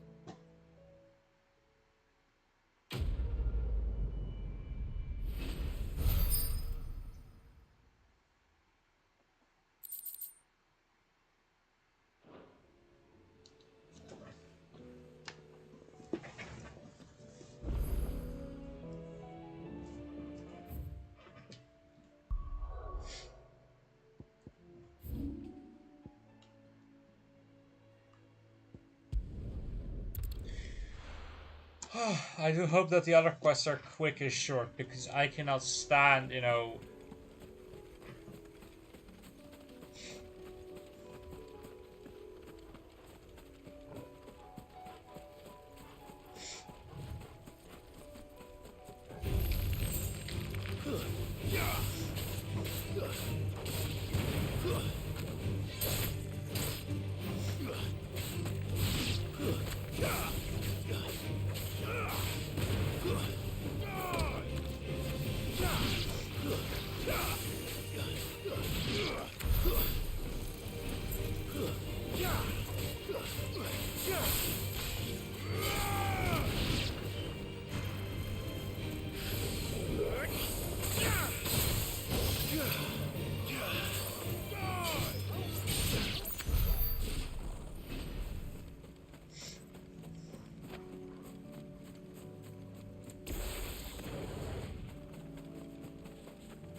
Village is turned.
to fight.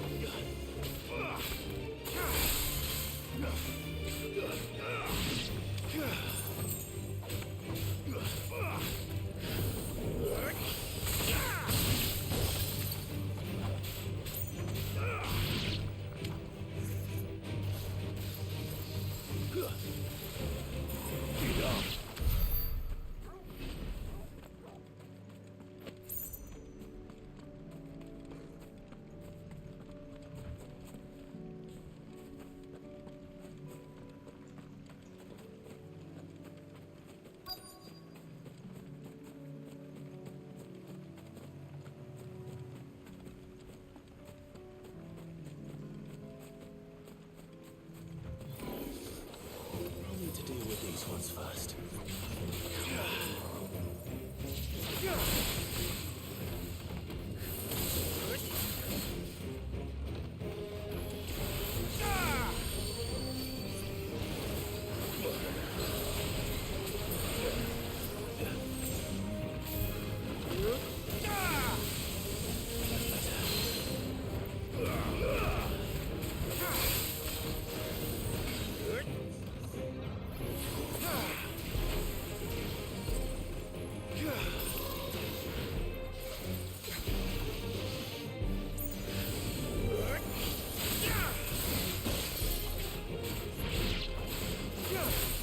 Not good.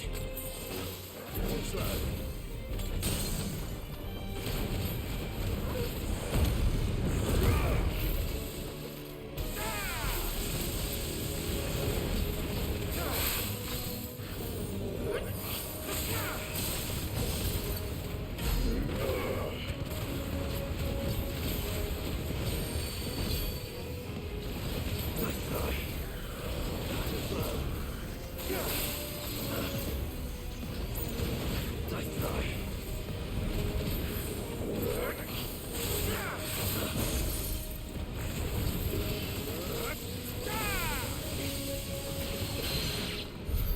Now to find this spherical echo. This is it. Right then. Give me a minute. I'm gonna real quick take a piss and get something to drink.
Just two more to find. Okay,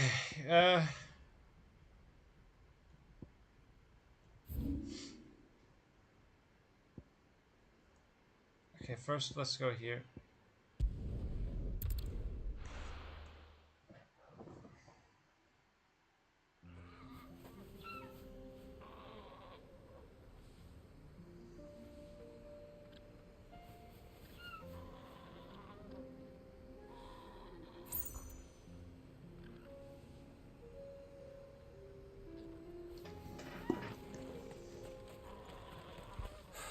So Dravost is still standing.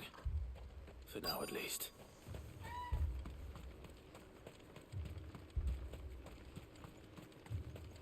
Anyone without a blade, come and get one. Sharpest edge in Dravost, guaranteed. Clive! You're here! And the Akashic? Mostly off to the north still. But I spoke to Doris's scouts, it turns out things are worse than I thought. There's swarms of them out there. Told old Snotty to be ready to seal the north gate. That should buy us some time if we need it. Enough for the villagers to barricade themselves inside their homes, at least. Well done.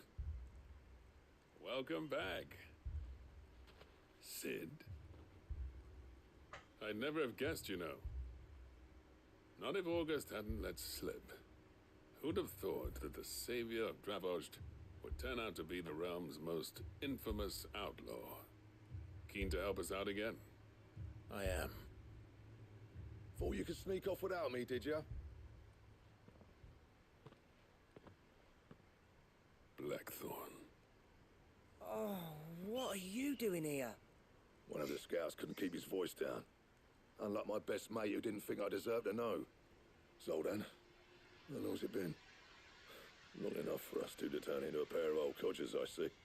That your idea of an apology? Prick. Don't listen to him. You only did what you thought was best. For the village and that. I did, yeah. But that ain't the whole of it. Vulcan, our master, didn't leave the chiefdom to the two of us. He left it to me. The best blacksmith in Dravost, barring himself, of course. Bloody stupid tradition, in my opinion.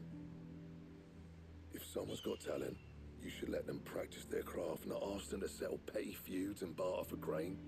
Our master wasted half his life that way. I wasn't about to let that happen to me.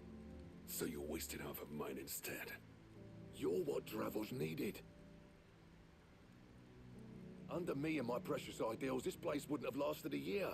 So I left to devote myself to the work and spare you lot the consequences. I may be a selfish prick, but I only did what I felt I had to. What you had to do was your duty!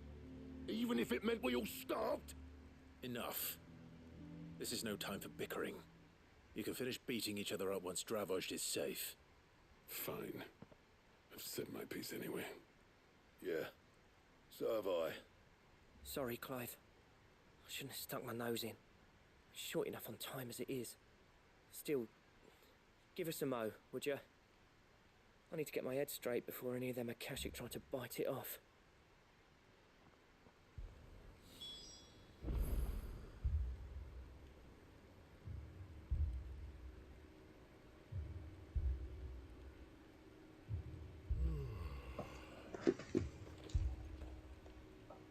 You, ready for the off, then?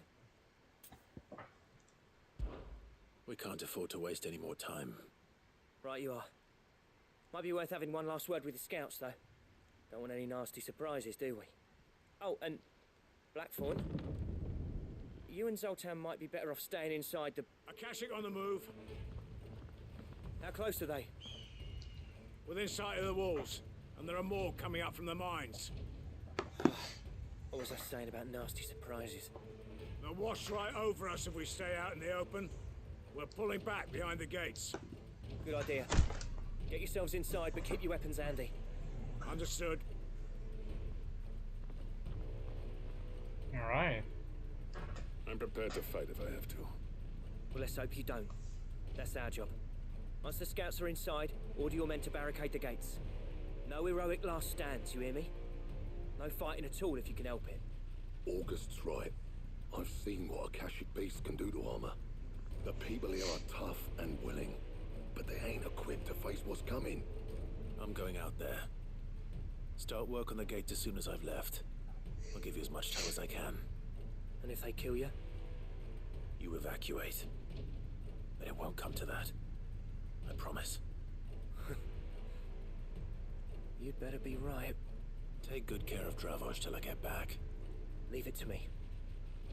And give those things what for, yeah?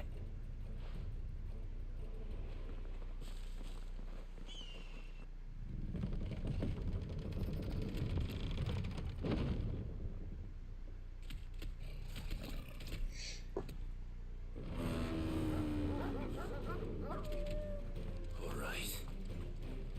Which one of you's first?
Apparently not. Oh, what the fuck? What? A chimera?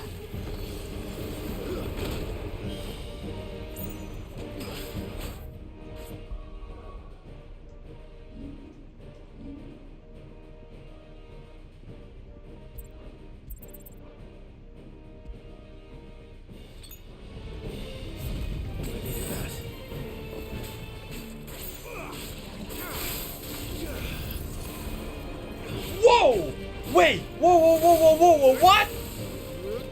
Whoa! Wait, I did that?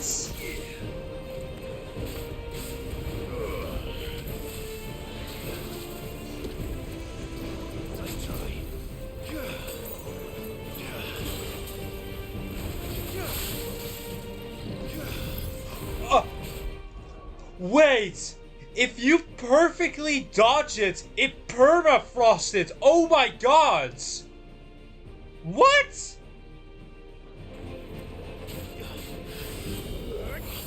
That's so sick! Nice!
question is, did I miss any?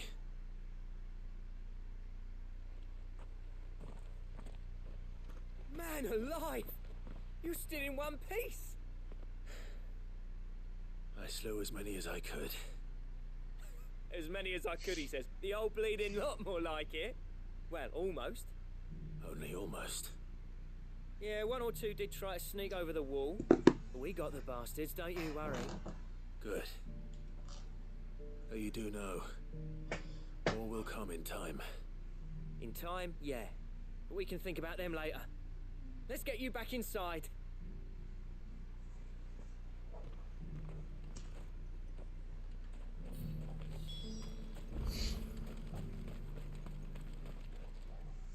Sid! You're even more fearsome than your reputation. Enough to give those Akashic monsters nightmares. I almost felt sorry for the wretched things. But mostly, I felt grateful. Dravoged won't forget what you did today.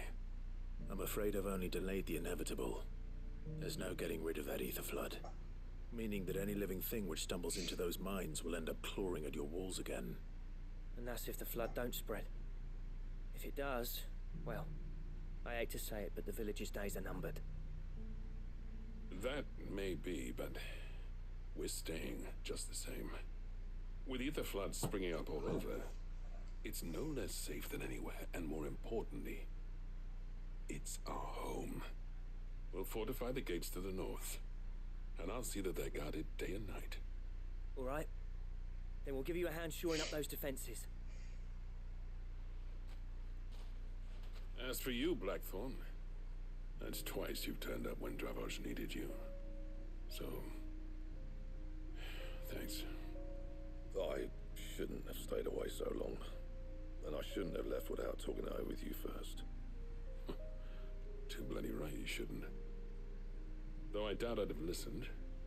I always envied you.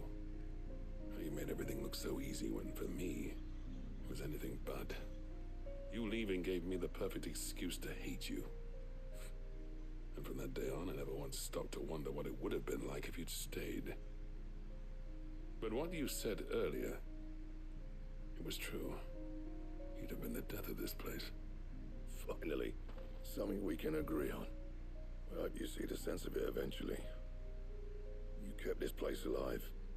Alive, perhaps. Wealthy even, but Dravoged isn't what it once was. Our work used to be the pride of Dalmekia. Now, we churn out the same rubbish day after day because it's easy and turns a profit. It's not about the craft anymore. I wouldn't send my sons to war wearing the shit most of our smiths are making. I've kept working, honing my skills, trying to lead by example, but no one sees the point. The average castle apprentice has as much passion for the craft as our current lot. Come back to us, Blackthorn. Remind Dravoged what a true master blacksmith looks like.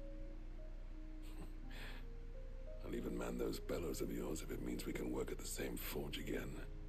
That's a kind offer. Kinder than I deserve. And I wish I could accept, but I'm needed elsewhere. There's people who trust their lives to my steel, and I daren't let them down. Fair enough. But that doesn't mean I couldn't visit from time to time. Let's see if we can't rekindle this town's passion for the craft, shall we? I'd like that. Just be sure to tell Snotty to let me in the next time I come calling, yeah? Knowing him, he'd let you in anyway. Blackthorn. The Master Smith turned outlaw, back in my good graces. I never thought I'd see the day.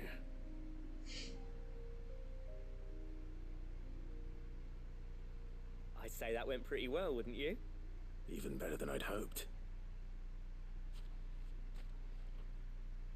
Sid, I've got something for you.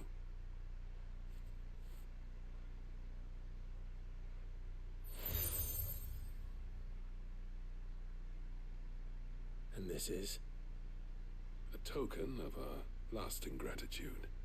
But I'm of a mind to make you a far grander gift. Designs for a certain sword have been passed down from chief to chief for generations. Now hold on, Zoltan. There's a reason no one's made that blade in centuries. There's not been a craftsman equal to the task. I'll admit your cinders make impressive steel, and I've learned to hone an edge Odin will be proud of. But the engravings on that thing are enough to make a jeweler cry. And they're not just for show, either. Have you forgotten what brought you back to Dravozd in the first place? A certain ring? I knew I'd never surpass you with the hammer and tongs. So I turned my hand to a different kind of metalwork. Between the two of us, I'd say we're the equal of any master craftsman ever to have graced a forge.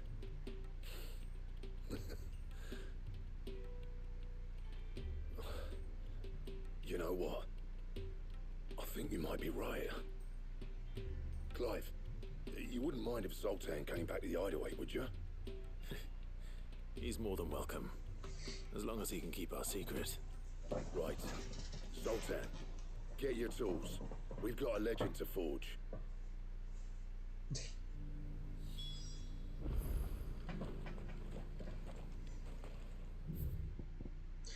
Oh yeah. Bloody hell.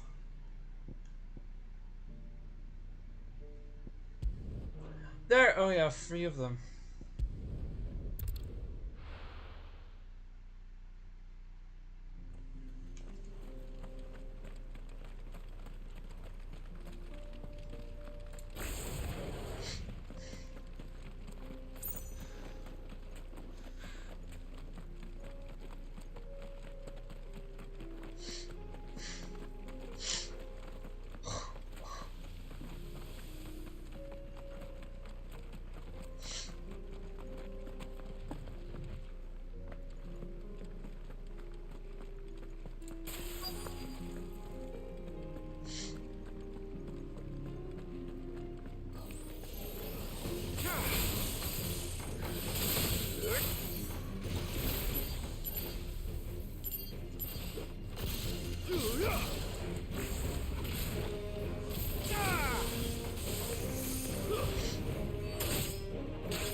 Okay. 2 down. Quest number 1.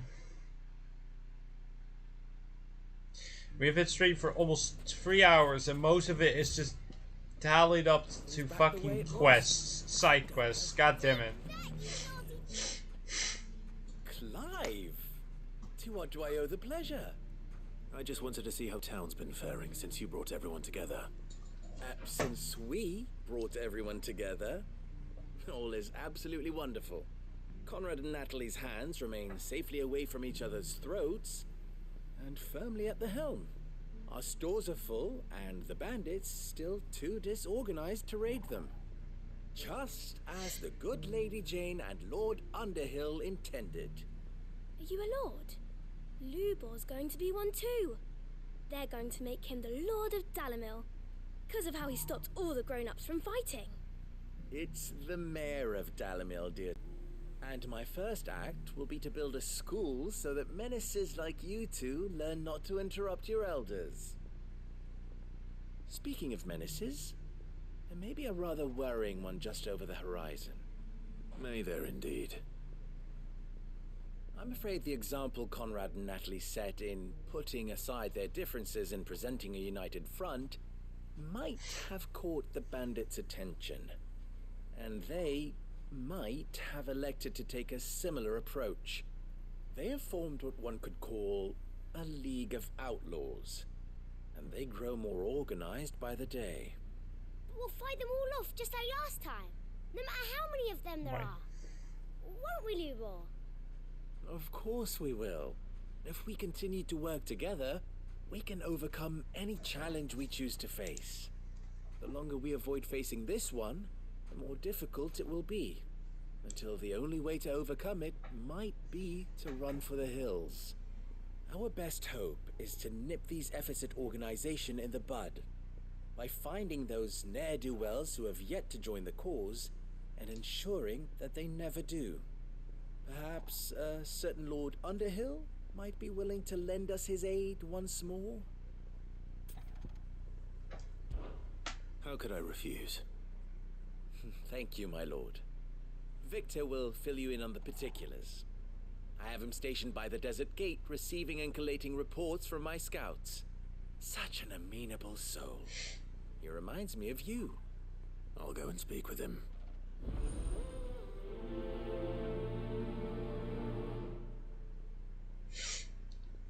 Oh, my nose. What the fuck? A lord and a mayor? A League of Outlaws. Sounds like we have some competition.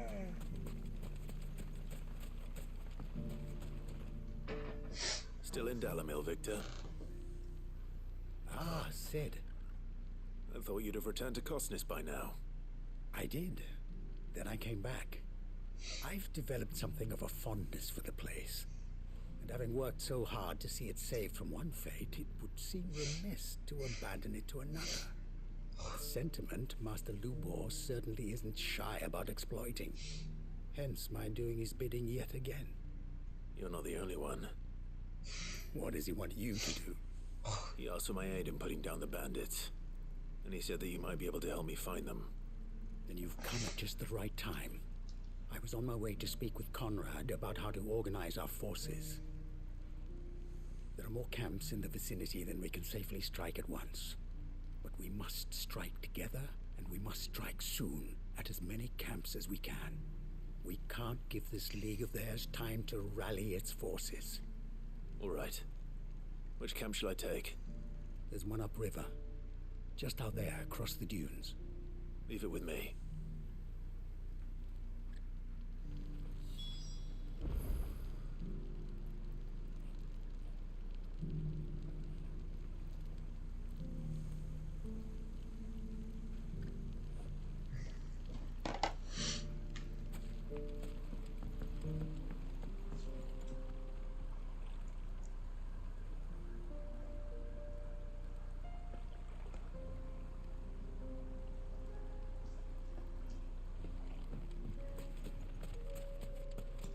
Ne'er-do-wells want to band together, let them.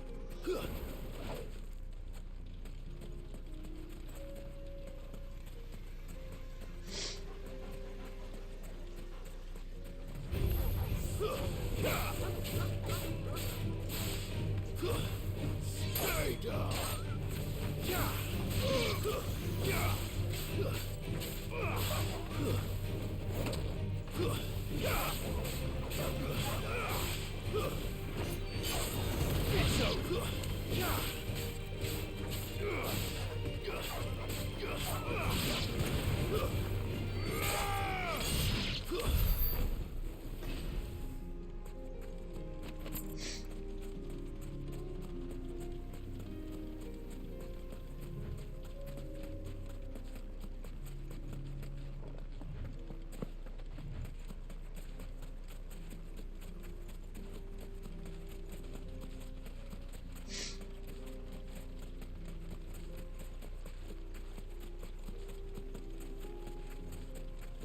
That must be the camp Victor mentioned. Come on then, Toggle. That's him! The one who killed Nock and Fingers! Take his head off!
to know.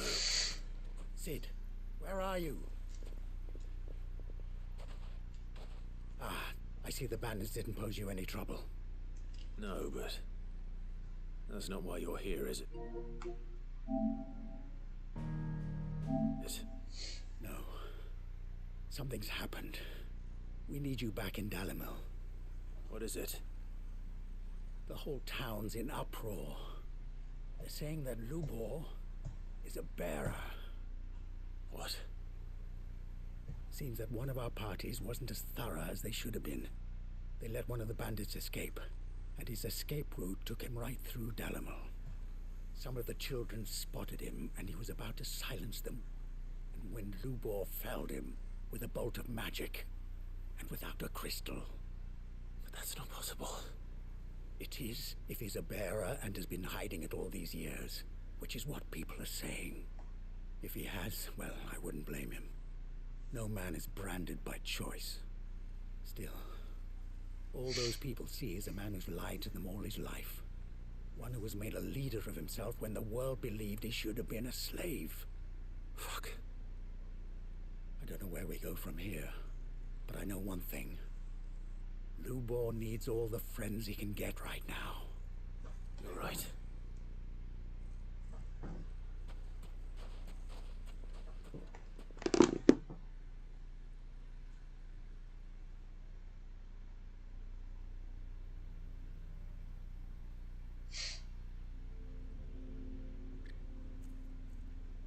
And now everyone knows. I made it a habit to keep a crystal close at hand for just such an occasion. And when that occasion arose, I forgot to reach for it. Well, it was bound to come out sooner or later. We're sorry, Lubor. We tried to keep running, but we just couldn't anymore. There's nothing to be sorry for. I rather enjoyed playing the hero for once. All that matters to me is that you two are safe. Look at him talking to his betters like it's nothing. All lies, I'll wager. Just like the ones he fed us all these years. Once people make up their minds, it's hard to change them. We need to do something, and quickly. Convince the people not to let their prejudices blind them. Convince them that nothing has changed. That their enemy lies outside these walls, not within them. You're right. We should speak to everyone. I'm glad you agree. I'll handle the townsfolk. I'm a Dalmec born and bred. They listen to me. You head to the tavern. Make Conrad and Natalie remember who Lubor really is. They know that Lubor and I are friends. I might not make for the most impartial of interlocutors. Lord Underhill of Randalar's League of Merchants, however, is a trusted and impartial mediator of note. I'll do what I can. I can't promise anything, but we'll try. And that is all I can ask of you.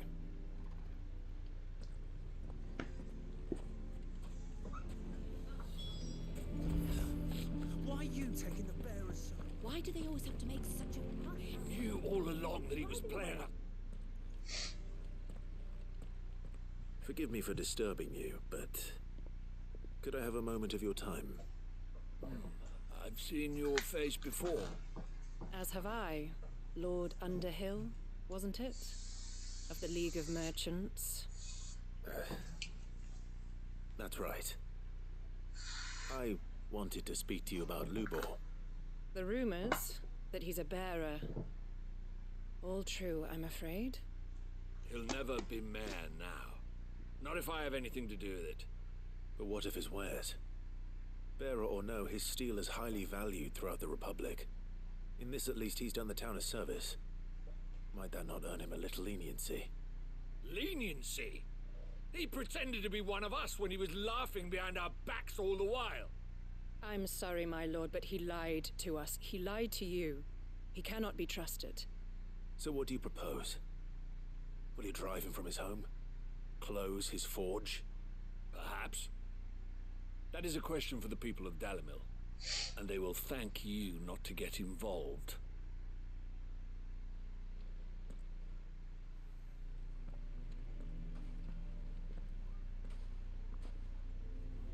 townsfolk have made their minds up. There was nothing I could do. Nor I.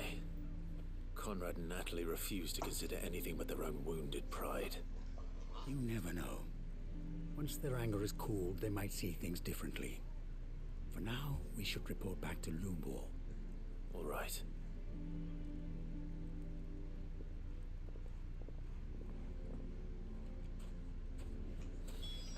Why the hell would Victor take the bearer's side? I assume the situation is hopeless? There's still hope. But...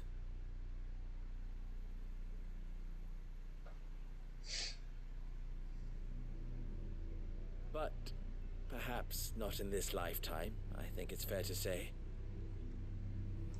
You mustn't think like that, Lubor. Give them time. They'll come around.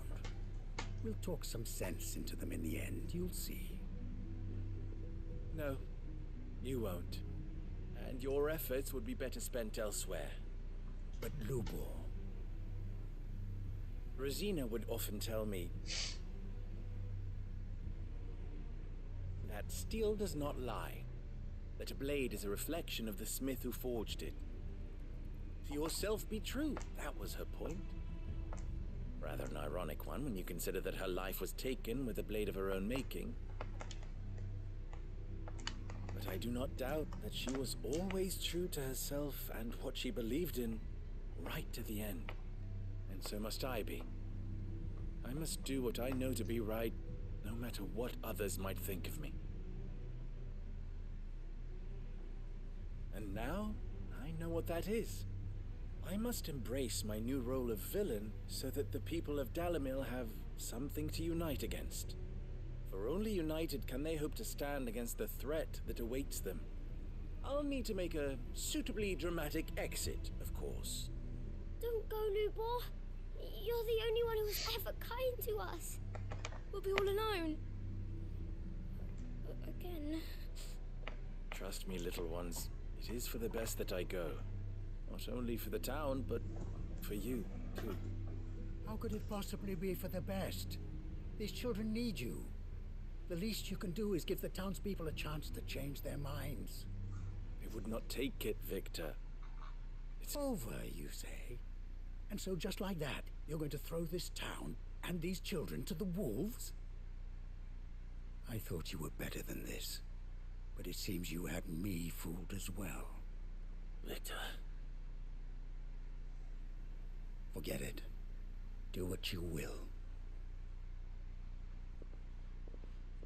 You sure you're making the right choice, Lubor? Of those available to me, I believe it's the best one. Yes. Ah, but where are my manners? Here. A reward for clearing out that bandit camp. Right then. I have packing to do. If there's anything I can do. Anything. I'll bear it in mind. Thank you.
Why are they fucking firing fireworks? What the fuck?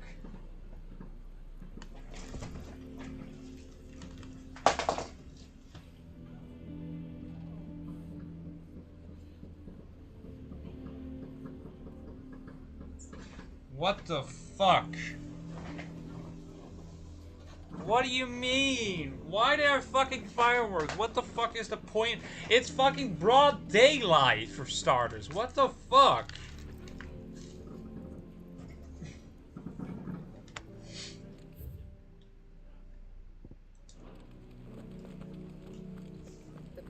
bastard's been lying to us. Can you believe we were going to make him mayor? He would have been the ruin of us all. I think we'd better shut up shop for today. Give people one less thing to throw at him. It's like something's happening in the square.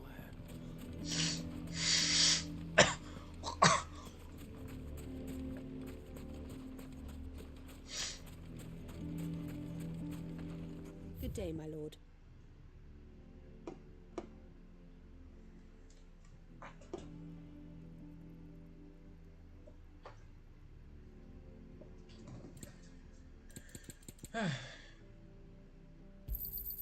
Here you are.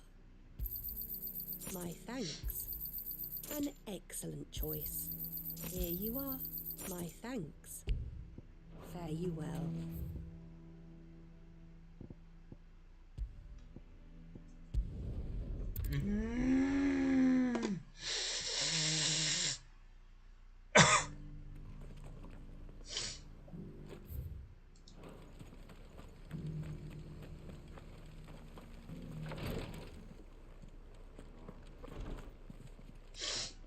Lord Rosfield, is there aught the Undying might assist you with this day? Perhaps. My brother said that your order was helping him with his quest to uncover Ultima's origins. Have you learned anything of note since last we spoke? Little and less, I regret to report. I see. Be assured, however, that we will not rest until the truth is known. Even now, our archaeologians scour ruins in every corner of the realm for traces of Ultima's touch. Fallen ruins, I take it. Dating back as far as Phoenix Gate. Indeed. Ultima's thralls are oft sighted among the remnants of the fallen civilization, as if protecting the secrets concealed within. Secrets we'd see unearthed. Should our methods be of interest, my lord, mayhap it would please you to observe some of our number at work. Would that be possible? Of course. A survey is being conducted not far from here. Perchance you are familiar with Kretov, a small hamlet built around a fallen airship. I was due to visit my colleagues there to collect their preliminary findings, but if you would consent to do so in my stead, I'm sure that they would be honored to relate any discoveries they have made to you directly. All right. I'll go and meet with them. They will be most gratified, I am sure. Might I suggest you take the road through Titan's Wake? It will lead you straight to the village after but a short walk. Thank you. I will. I wish you a safe journey, my lord. May the Firebird's flames burn ever in your heart. Honestly, this is getting me on the hitch, you know. The amount of side quests I still gotta do is so ridiculous.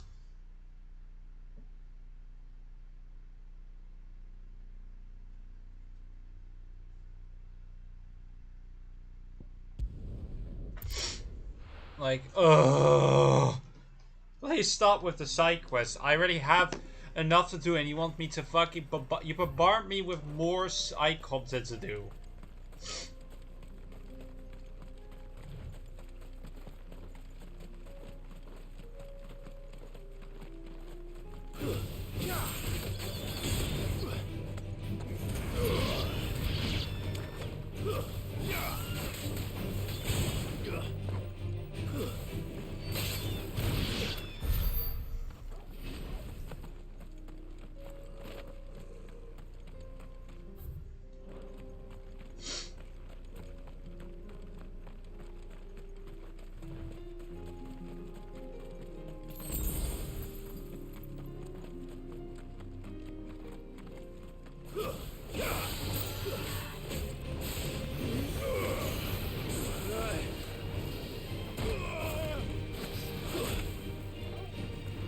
Oh wait, I forgot. I can turn off stuff like motion blur.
Oh no.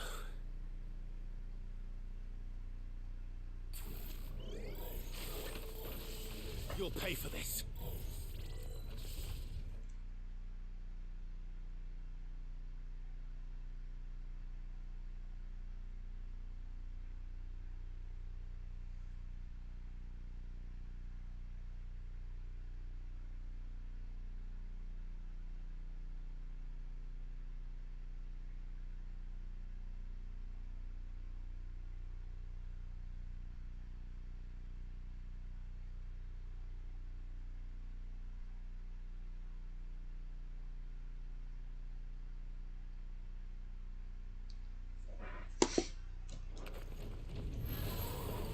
There may still be survivors.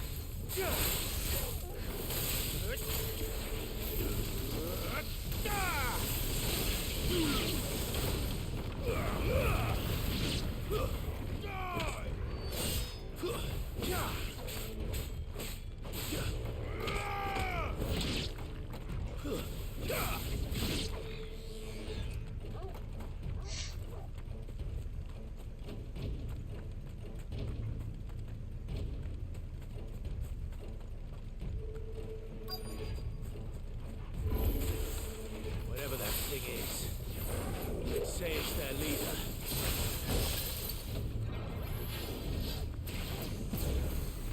Nice try.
Should have stayed in the past. These must be Cyril's colleagues. You have our thanks, stranger. Who are you? Ah, forgive me, my lord. I did not recognize you. You are Lord Rosfield, are you not? We are archaeologians, tasked with surveying this site. When the echoes appeared, our brothers here occupied their attentions. Thanks to them, and to you, we were, for a mercy, able to see our duty to its conclusion. You call that a mercy? Your brothers might still be alive if you put their safety before your duty. Surely this survey wasn't worth dying for. We are charged with uncovering Ultima's origins, a duty of the highest import, as I'm sure you will agree. And you think your dead brothers would agree with you too? I know they would. They gave their lives for the cause, an honor to which all Undying aspire. Now, to what do we owe the honor of your presence, Lord Marquis? Cyril told me of your work here, and I agreed to collect your findings in his stead. I see. That is most kind. Pray, take them then, with our humble thanks. May the Firebird's flame burn ever in your heart, as it does in ours.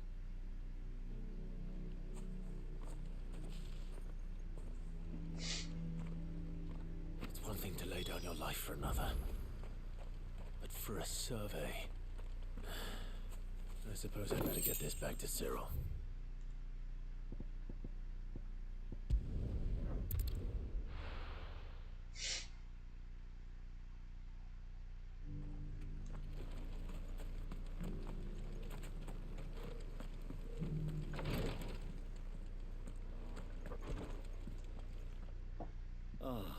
You are returned, my lord.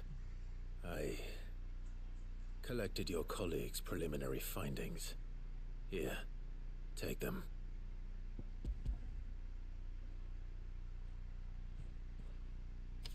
My thanks. I shall study them, and inform you forthwith if I discover aught that might aid you in your fight against Ultima. Cyril, your survey party suffered several losses in Kretov.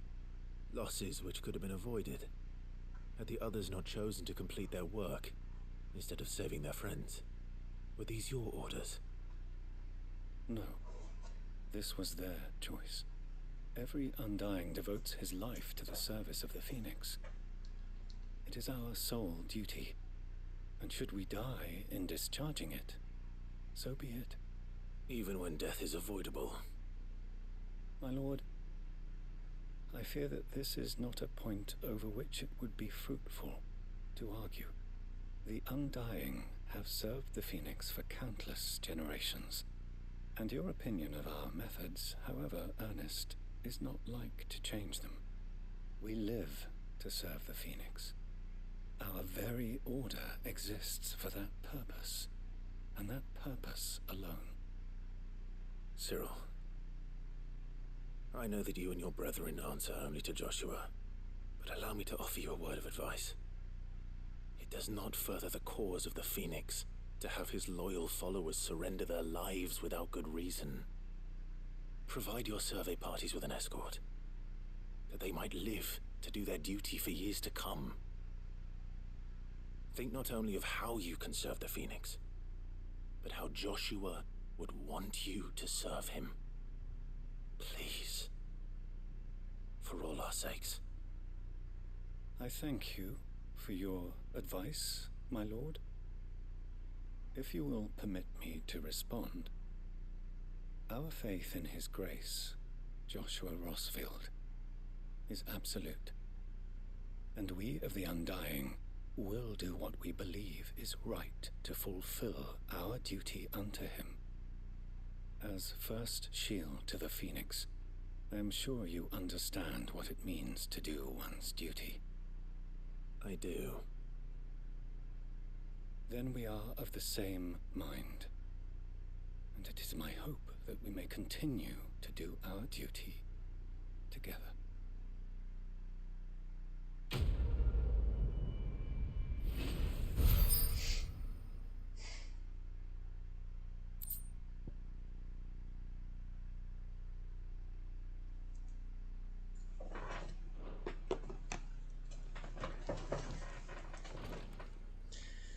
Oh, I'm starting to get fucking tired of this.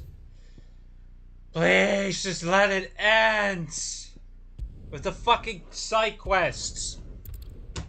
Like, oh my god, I still need to go to one area for fucking side quests. I think after I've done all the side quests, I'm gonna leave it because honestly, I'm just tired by this. You'll be pleased to know that the negotiations are progressing well. That is good news. Yes. Our comrade in Randala has just sent word that the contract should be signed very soon. But I still have much and more to prepare. It's a huge undertaking moving this many bearers at once. You couldn't do me a quick favor, could you? What is it this time? More wild beasts? Nothing like that. I just need you to go over to the caravans and ask El how long we have until the bearers arrive. Find out exactly how much faster I need to get all these supplies moved. All right. I'll go and ask. Thanks, Clive. I owe you one.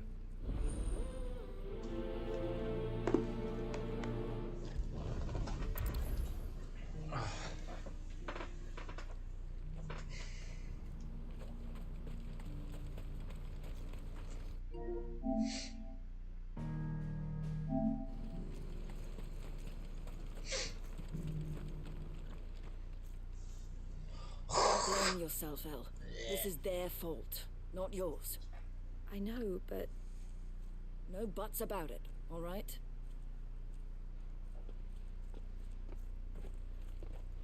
Is something wrong? Vonnie came to give me a message from our intermediary. The talks with the Republican army have fallen through. They've reached an agreement with the Silver Peak Consortium instead. Though prices have fallen of late, we deliberately offered above the going rate to try and deter other bidders. But the Consortium offered double what we did, and the army jumped at the chance. You had no opportunity to make a counteroffer? None at all. And we were so close. El? What's happened? I saw Vonnie leaving. She didn't look happy. And with good reason.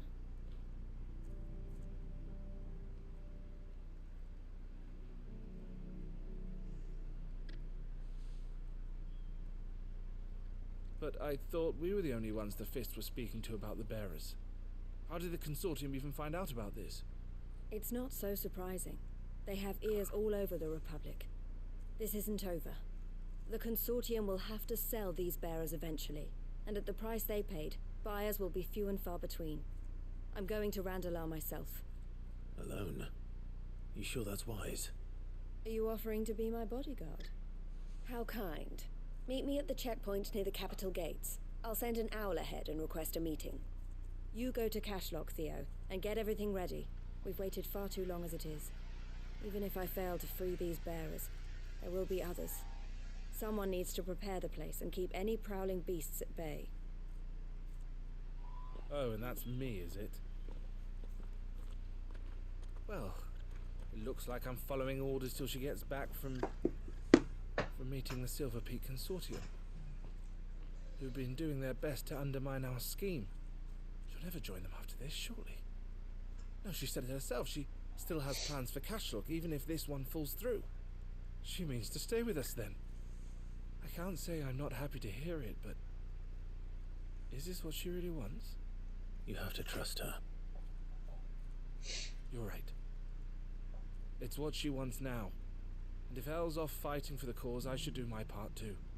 So I bid you farewell and safe travels, my friend. I'll gather my men and leave for Cashlock. We'll make sure the place is well stocked and defended. You go to Randalar and see if you can stop my sister biting the Consortium's heads off. If she won't consider her prospects, someone has to. I'll do my best.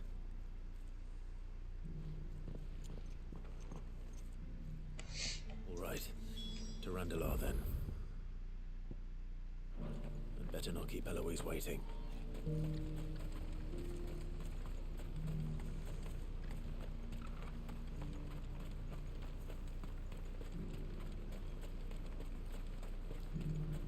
What I wouldn't give for a hot meal. Looks like this is the end of the road. When are they gonna let us through?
Oh, almost level up. What the hell?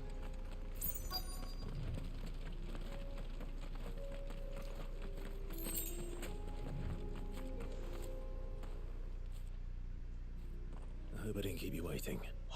Did you arrange to speak with the consortium? Here they are now. You wish to consult with me? I did. It's about the bearers you recently purchased from the Fist.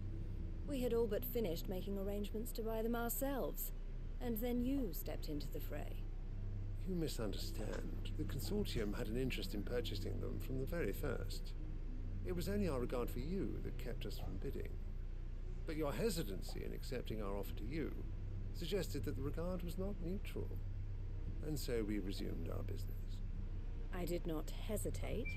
I am simply not inclined to make such decisions without first giving them due consideration. But what is done is done. Come then. How much do you want for them? Alas, you are too late yet again. We rarely take on such unconventional merchandise without a purchaser in mind. The bearers belong to him now. Who is your buyer? A trader from across the water. A most demanding fellow, if it's any consolation. He insisted the bearers be fed, dressed, even given their own bunks for the voyage over. That's what you get when you deal with continental types. I wouldn't know. Oh yes, the culture on the continent is quite different to ours. They pay good money for bearers not fit for the knacker's yard, and treat them like kings. But as long as they pay... That does sound unusual. No matter then. If they've already left our shores, there's little that can be done. Allow me to withdraw my interest. And with it, my interest in joining your organization. My associates will be sorry to hear that.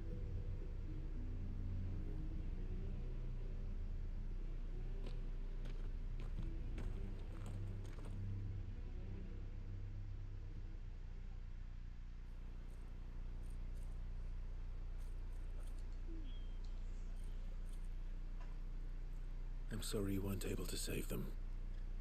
As am I. But I only have myself to blame. He was right, you see. The Silver Peak Consortium did intend to buy those bearers before I did. Their representative hinted at a possible purchase when he came to recruit me. I feigned interest in joining them in the hope he might be encouraged to tell me more, and he did just that. As soon as he left, I sent my own offer to Randalar. So you never... No. I entertained the Consortium's proposal solely so I could learn more about those bearers. But I was a fool to think they wouldn't find out. I knew exactly who I was dealing with. You tried. I did. And if what he said was true, the bearers are to be well treated. Which is something, at least. But they deserved more. I wanted so badly to see them freed. Eloise! Eloise! Word from Cashlock. The village is under attack. A pack of beasts have come down from the mountains, and there's a dragon at its head. Theo and the others are trying to hold them off as best they can, but the odds are against them. They need help, and fast. Theo! I'll go on ahead. Thank you, Clive. I'll gather some men and join you there. Just... make sure he's safe.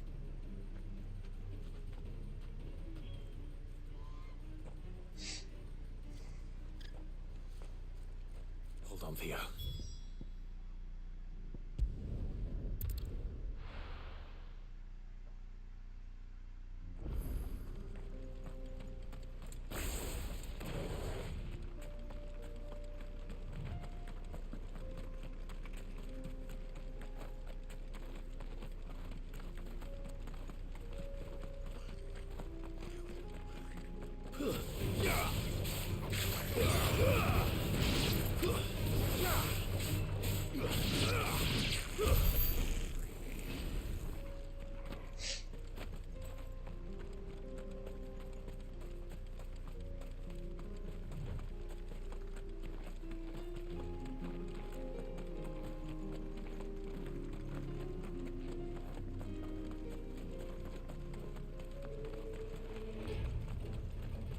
What's the situation?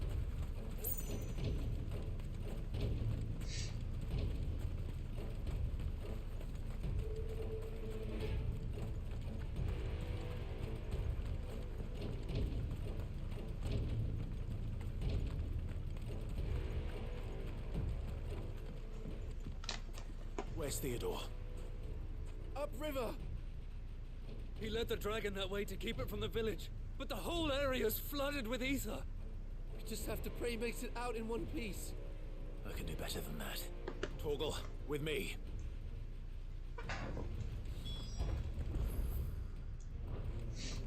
Oh, that's why that area exists. It's not for a hunt, it's literally for a quest.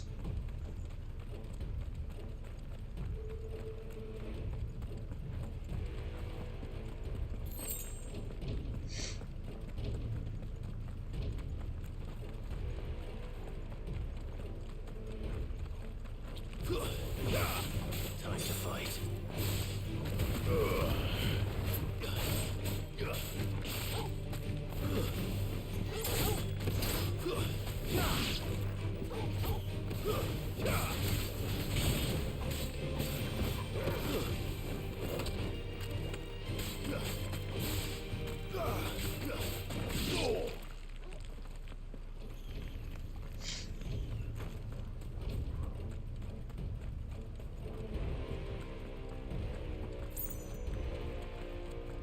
Where are you, Theo?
Damn it.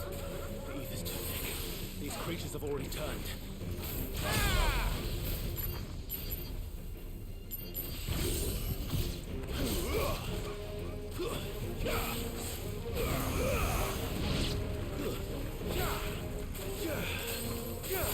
It's over.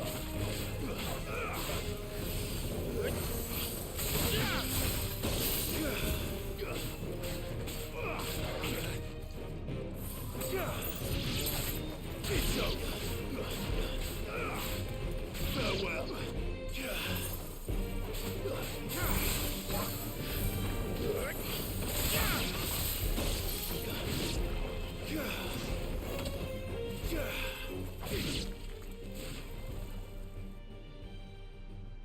I can't waste any more time. I need to find Theodore before that dragon does.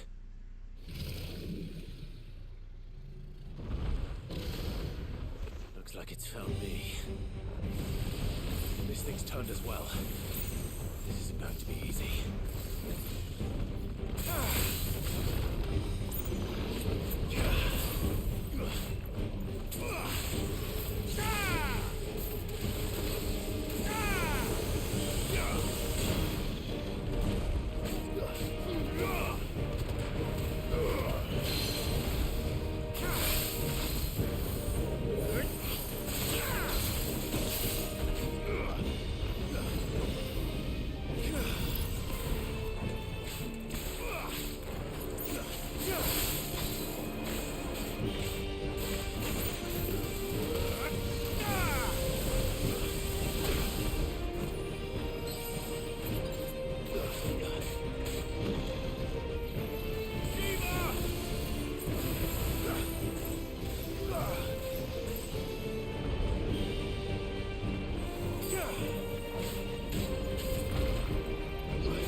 Theodore, you had me worried for... Oh no. We have to get you out of here.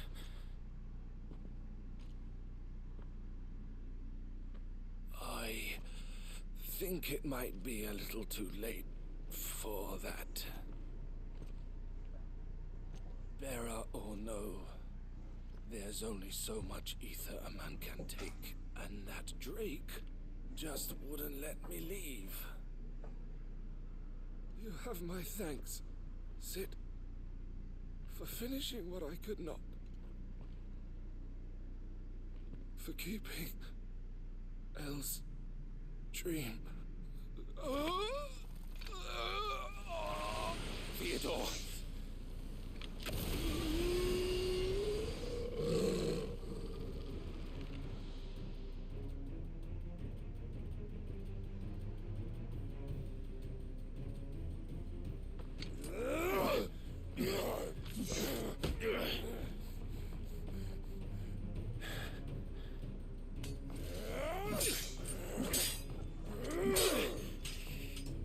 Don't make me do this. Stop it, Theo! Stop! Stay back, Eloise! He's turned. And so will you!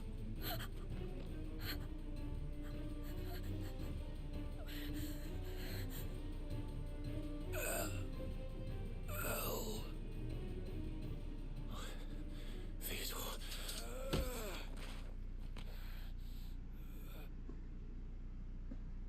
Take care of my sister. Theodore, wait. Goodbye, Elle.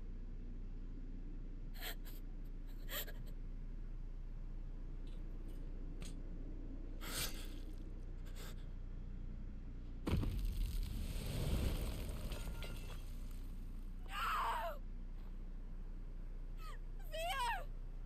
Theo!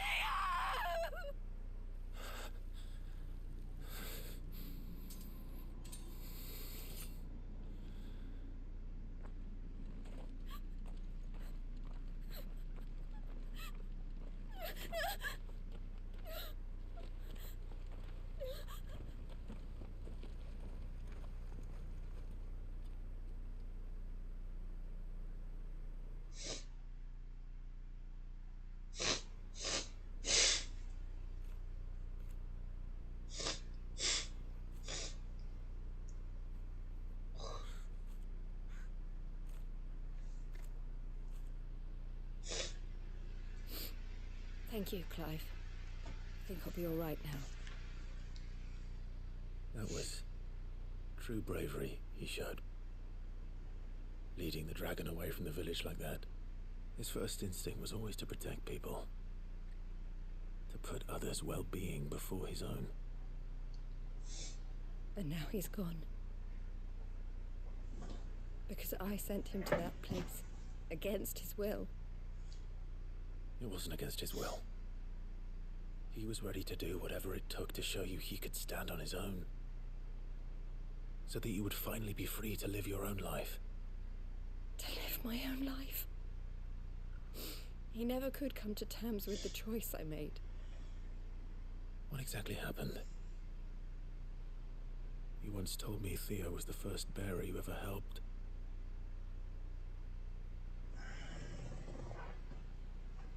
We grew up in Canva.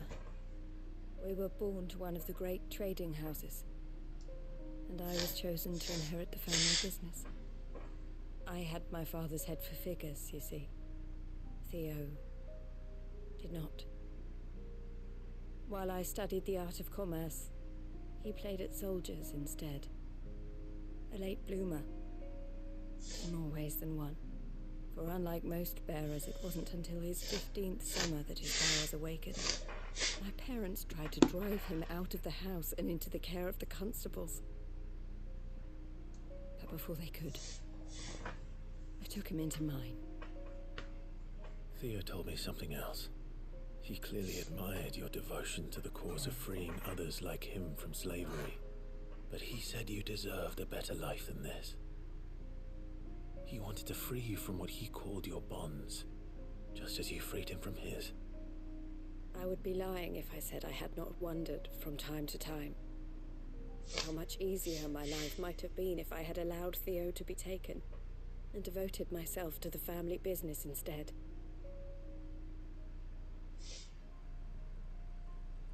But I have never regretted the decision I made. Being with my brother meant more to me than tradition or reputation.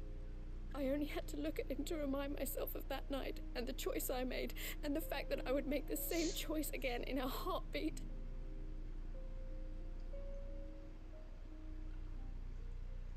He was never a burden. How could he even think that? If anything, I was the one who weighed him down. You weren't, Eloise. He said it himself, that he had always been grateful to you for saving him, and that he wanted to repay you by letting you live the life you were denied. Neither you nor Theo weighed each other down. You loved one another. You did whatever was necessary to continue living your lives together, and you always would have. You're right. All I ever wanted, all I ever did, it was so we could be together. Oh, Theo, why did you have to...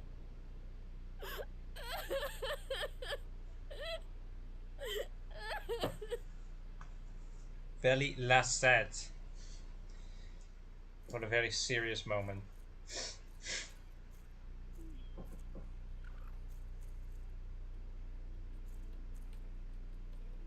I know Theo wanted me to move on, but I'm staying here at the Crimson Caravans to continue our work. We can make a difference here. We can help people, save them. I need nothing more from life than that. So I'll carry on doing what we do, ensuring that goods, people, bearers get where they need to be, bringing smiles to people's faces just like we always have, and to Theo's, wherever he is. This is the life I have chosen, the life I will always choose. I've made a choice of my own, to continue helping you however I can, whenever you need it. Thank you, Clive. Let's go on together then, for Theodore.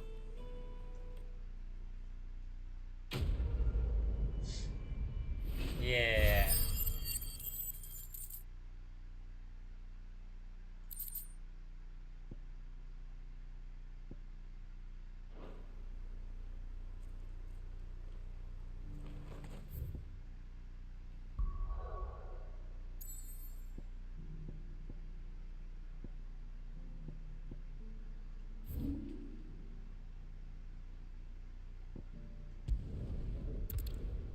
Okay, thank God, Lord of Jesus. This is the final side quest I still need to do besides the other two.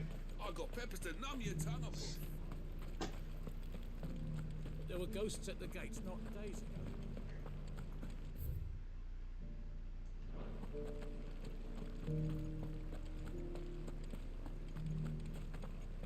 Those things I said before.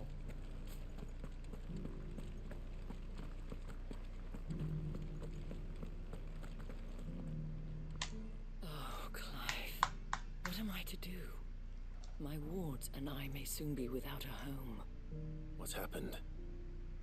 The High Cardinal has descended from his lofty throne and taken up residence here in Northreach. The High Cardinal? Leader of the Council of Elders, second only to his Radiance at the head of the Imperial government. Not that any of those things still exist. Now he goes by his noble title, the Duke of Oriflamme. And what does he want with Northreach? He wants to transform it into a military stronghold, a foundation upon which to build a new Sambrec. He's already secured the support of the various army remnants, with promises that they shall be afforded the respect they deserve in his empire. one built on the confiscated property of the people. He would rob the populace to pay for it. Believe me, I have used every means of persuasion to discourage him from this folly. But for whatever reason, he will not listen to me.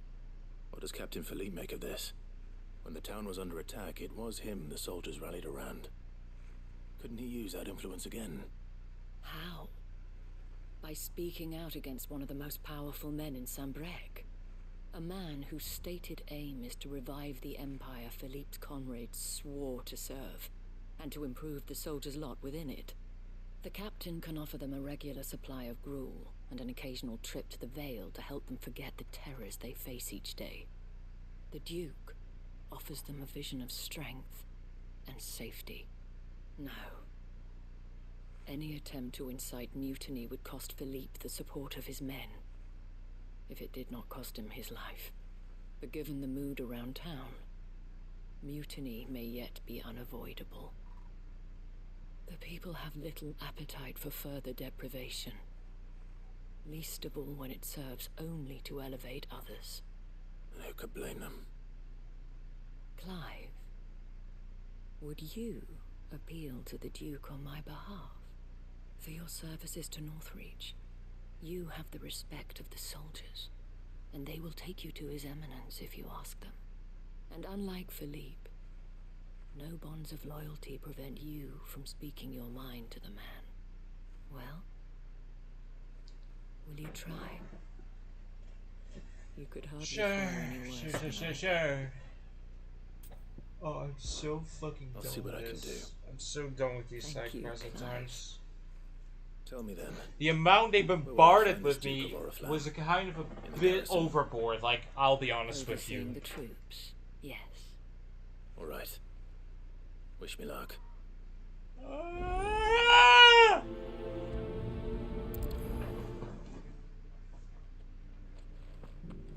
I may have met this Duke before, at the Remembrance Ceremony. Let's hope I didn't make a strong impression.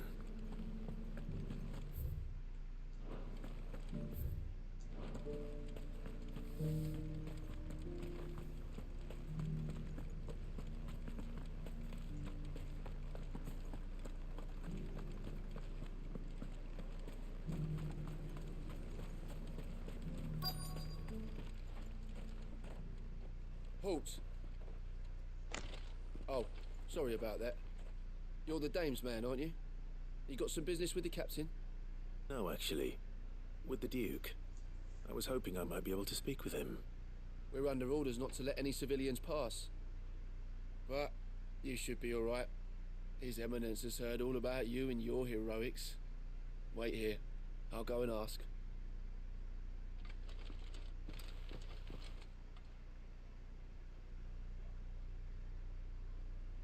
So, you are the sellsword who lent his aid to the garrison.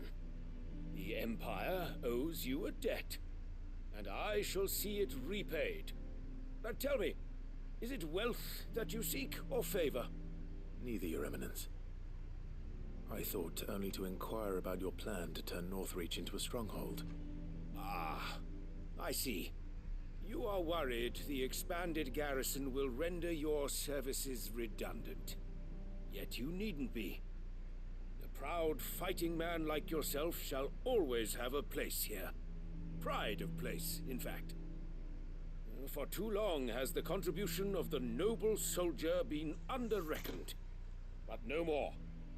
For it is they who shall see the Holy Empire rebuilt, beginning right here. Which is more than can be said for Oriflamme or Twinside. The Empire wants for a capital, and I believe Northreach to be the perfect place. With Caer Norvent as her citadel. Once we have seen to the refortification of both the town and the castle, we need only build a wall around both to create a city that would be the envy of the twins. Plans are already underway for the construction. Soon enough, these thralls shall learn that they are no match for the might of Sanbrec. I fear you underestimate how dangerous these creatures are, Your Eminence. Should they return in force, you will need all the people of Northreach to come together in defense of the town. Something they may be loath to do if they've been deprived of their worldly goods. The people will do as their leaders command. If Sandbreck is to be rebuilt, she will require a functioning government. One whose authority is beyond question. That is why this levy is necessary. So that any man who wishes to join the army might do so and be fed, outfitted, and paid as befits a defender of the Empire. And yet there are those who persist in peddling the treasonous lie that I seek to steal from the people and drive them from their homes. I suspect they're afraid of losing what little they have left. Precisely. The common folk have little and less, and you mean to deprive them of even that. You would sow the seeds of your new empire in your own salted earth. Sabine, we have discussed this. Yes, and I told you then how putting the empire before her citizens would lead only to revolt. Without an empire, there are no citizens. And in yours, there will be only beggars. Is that what Griga wills for her people? Do not take her name in vain, Sabine. I'll come back later. The citizens revolt. I wonder what the people really think of the Duke's plan. It wouldn't hurt to ask them, I suppose. Let's begin with those on the other side of the wall. Sabine, you are embarrassing me. You're embarrassing yourself. As long as you remain, the veil will...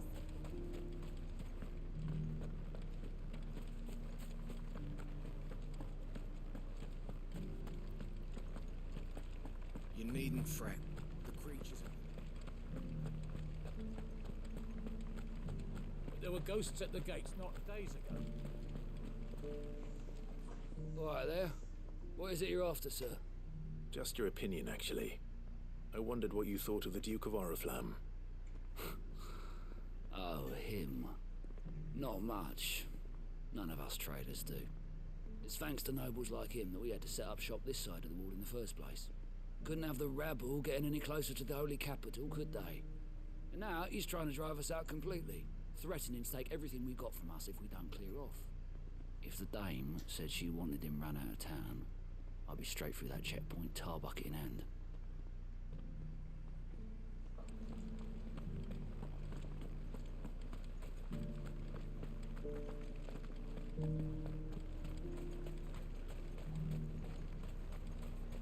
Why, your stall is as... I've been hearing a lot of talk about a certain Duke. Nothing good, I'll wager. Going around acting like he owns the place. And with hardly a word to the dame. This is her town, not his. I take it you'd rather she was in charge. As far as I'm concerned, she still is. Just need his eminence to sod off back to Oriflamme.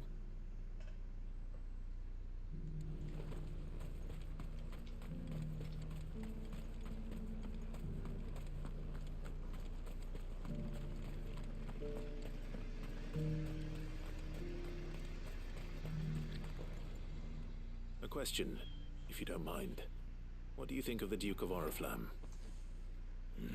Don't get me started. You build a life for yourself somewhere, earning for some noble to turn up and tell you you've got to hand it all over to him. If he thinks his name and his chains give him the right to empty our purses, he's in for a rude awakening. We'll do whatever it takes to keep what's ours. Whatever it takes. Well, the people seem united enough. What about the soldiers?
were ghosts at the gates, not daisies.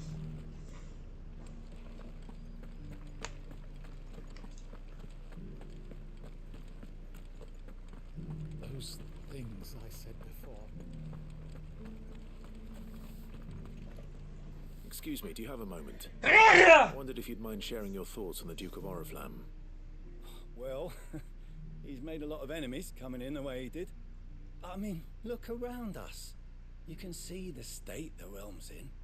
The traders might not like having the screws put on them, but if they volunteered a few more of their hard-earned gil before things got bad, maybe they wouldn't have to. I think the Duke's got a point when he says rebuilding the Empire's the best way of making sure we're all protected.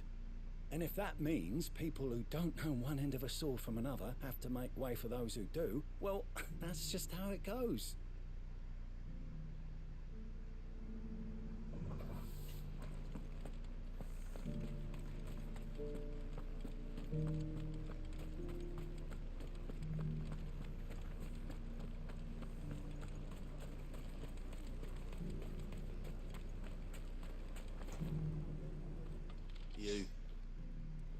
You're the one who was talking to His Eminence. On the Dame's behalf, yes. I was trying to persuade him not to take the people's goodwill for granted, but it seems my words fell on deaf ears. What do you think of his plans? I'm a soldier, mate. He tells me what to do, not the other way round. Listen, I've got nothing but respect for the Dame, but I've got a family to look after. That's where my loyalties lie, not with the town or the Empire, but with my wife and children. If the Duke can get us the men and the equipment we need to fight off those blue-skinned bastards, I don't care how he does it.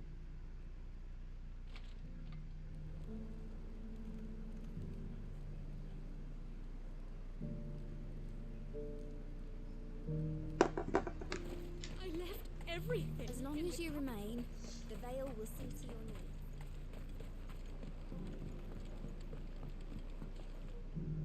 I hear the Duke of Oriflamme plans to turn this town into some sort of fortress. Do you think that's a good idea? It's not for me to say. All I know is that unless the Emperor orders me otherwise, His Eminence's word is law. Look, no one likes all these taxes and tariffs, but empires don't come for free. Once Sandbreak is back on her feet, we'll all reap the benefits. Let's see what Philippe makes of all this. Sabine, you are embarrassing me. You're embarrassing yourself.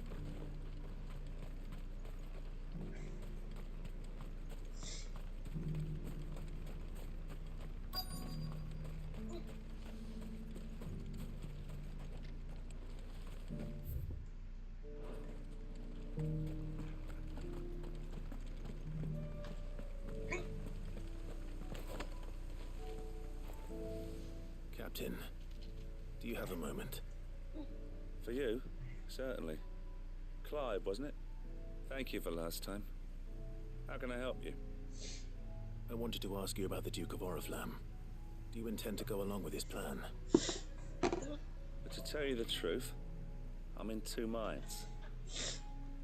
It's my sworn duty as a captain of the Imperial Army to obey his orders. But I can't say I agree with him. Philippe, I remember you saying that you became a soldier to protect the people you loved. The Dame included. That's right, I did. Well, she doesn't agree with the Duke's orders either. She thinks they could tear Northreach apart.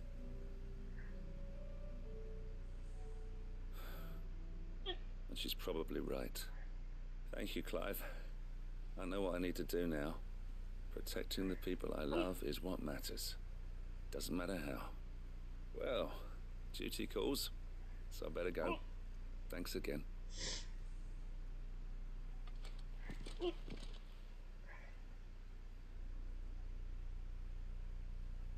seems Philippe wants to do the right thing at least. I expect Isabel will be pleased to hear that, if nothing else.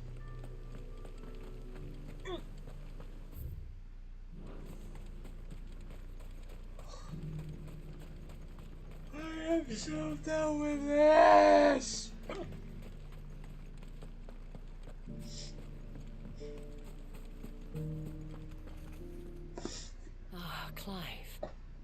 How did you fare? Were you able to speak with the Duke?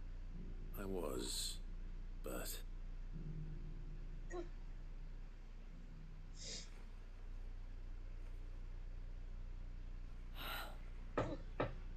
So Northreach is to be a fortress after all. Well, it will certainly help to hold back the thralls. There's no denying that. Though I doubt it will come as much consolation to the townspeople whose worldly goods are confiscated to pay for it. They deserve to be heard, Clive. To have a say in this new empire the Duke means to build. Sadly, His Eminence values their obedience more than their opinions, and hopes to reassert the authority of the state. I fear he sees the people as mere pawns on his chessboard to be sacrificed for the greater good. Needless to say, they themselves are of a different opinion, and would rather their destinies were in your hands. The soldiers, meanwhile, are content to follow their orders. And not just because of the Duke's rank, but because of his vision. I thought as much. Had I sworn to protect Sambrack, I dare say I too would want nothing more than to see it rise from the ashes. Thank you for trying. But the battle is lost. I don't know about that. What happened to your uniform? I handed it in, along with my resignation. Told the lads I wished them well, but that I owe it to those I love to call it a day. But why? Because I realized what really matters to me. Not following some nobleman's orders for the sake of it, but protecting what I care about. Protecting Northreach. I honestly don't know when those monsters will return, but I'm certain they're not finished with us yet. And when they do come back, we need to be ready for them. We need to stand together, all of us. And with you to lead us, milady, I reckon we can do it. It was you who finally convinced me, Clive. There's no point following orders if they go against everything you believe. Indeed. All of us, standing together. That has always been Northreach's best hope, and one which still lies within our grasp. We have only to turn our attentions to the true enemy. Thank you, Philippe, for showing me what I must do. Anything for you, milady. Speaking of standing together, would you mind if I borrowed a few of the lads from the Vale to help keep watch around the town? I fear His Eminence has loftier tasks in mind for the guard. Not at all. Be my guest. Wouldn't be the first time.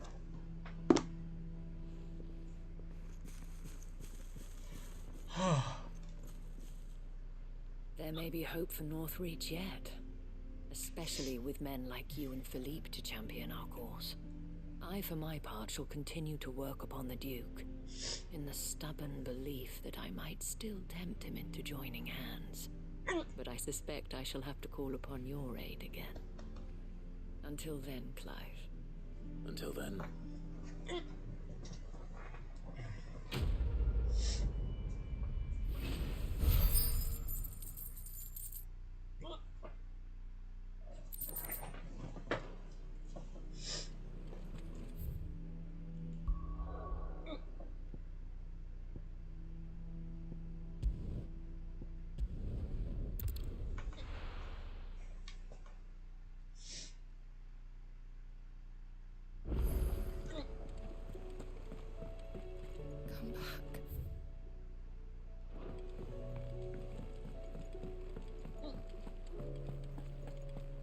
Don't tell me we've run out of happy nuts and all.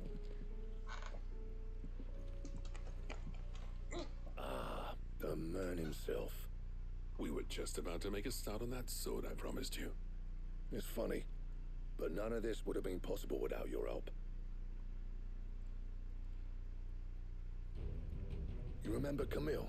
We'll be using his leatherwork for the grip.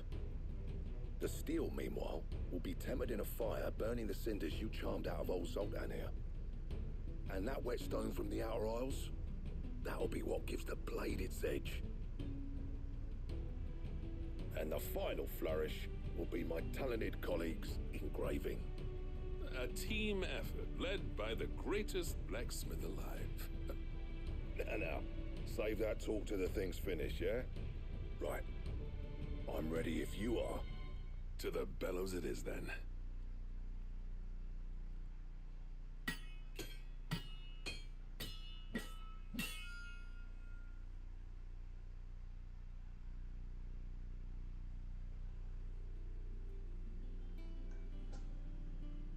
Well, bugger me. We actually did it. Holy moly. Talk about a beautiful fucking sword. A sword to end all swords. Ragnarok. It's quite something. I trust you'll take good care of it. Thank you. Both of you. So, does this make you pair the greatest craftsmen alive then? This? Nah. This was just following the footsteps of the greats of old. It'll take more than that to earn us our place in history. But we're up for the challenge. Here. A list of materials. Zoltan and I got talking on the long road back from Dravost. We reckon with those items there, we could craft something even better than the Ragnarok.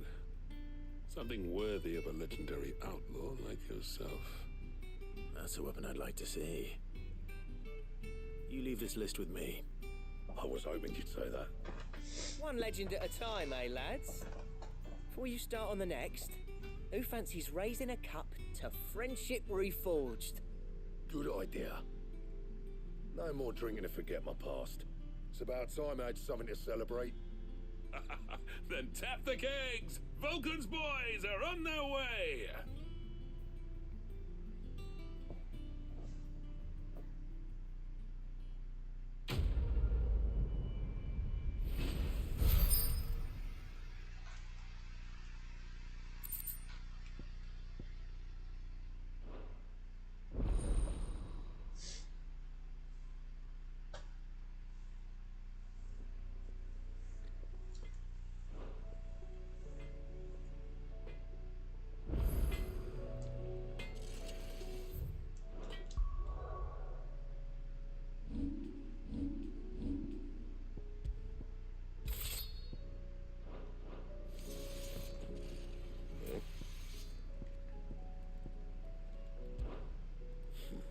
I never thought me and Zoltan would ever speak again, let alone work together. And if it hadn't been for you, we wouldn't. You've been a good friend to me, Clive. The best. I'm saying for you, dear.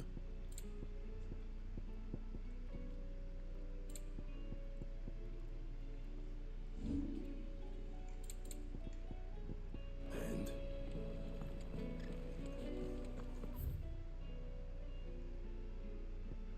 Tell me we've run out of papio nuts and all.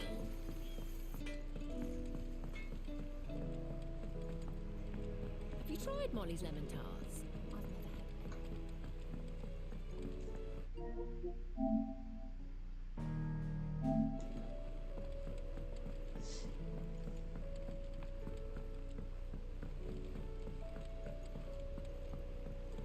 Canva lost. It can't be true. Miss, can we read Miss Editor's story for our lessons?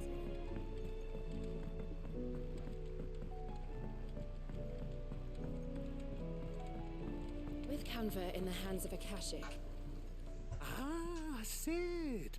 Wasn't expecting you back so soon. So, is it good news or bad? good, thankfully. Here.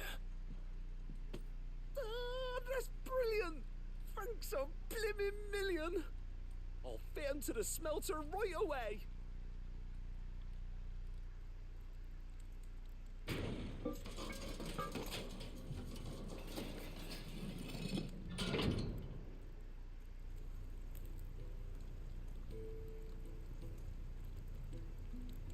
May I present to you the Telemon Furnace! Ain't bad, is she? She's a beauty. You saved my bacon again, Sid, and I ain't about to let your good deed go unrewarded. It's fine, really. My bag's flexible enough already. Oh, don't say that. I'm sure I can make a few improvements to it yet. You could just buy me a bigger... How about that clasp? Looks a bit stiff. Reckon you could loosen it up and make some more room? And I reckon I know how. With a new alloy we've been working on. The Telemon furnace was just what we needed to perfect it. It's a metal, see? So it's lovely and strong, but it's also, well, stretchy, if you can believe it. Stretchy metal. Well, if you missed.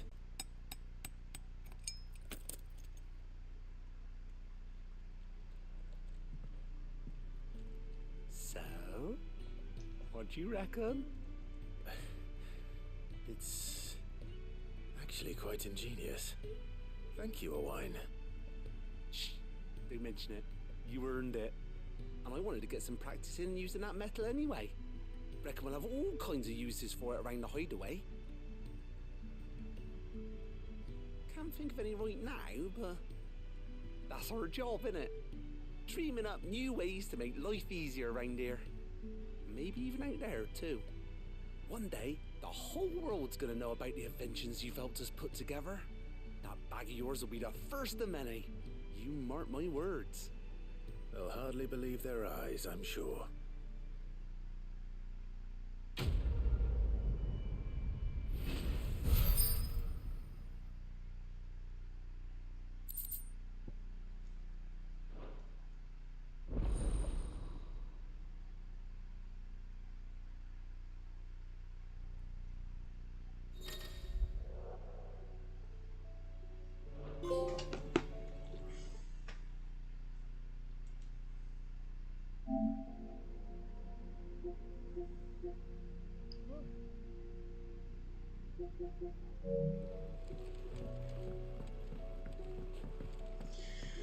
Okay, finally.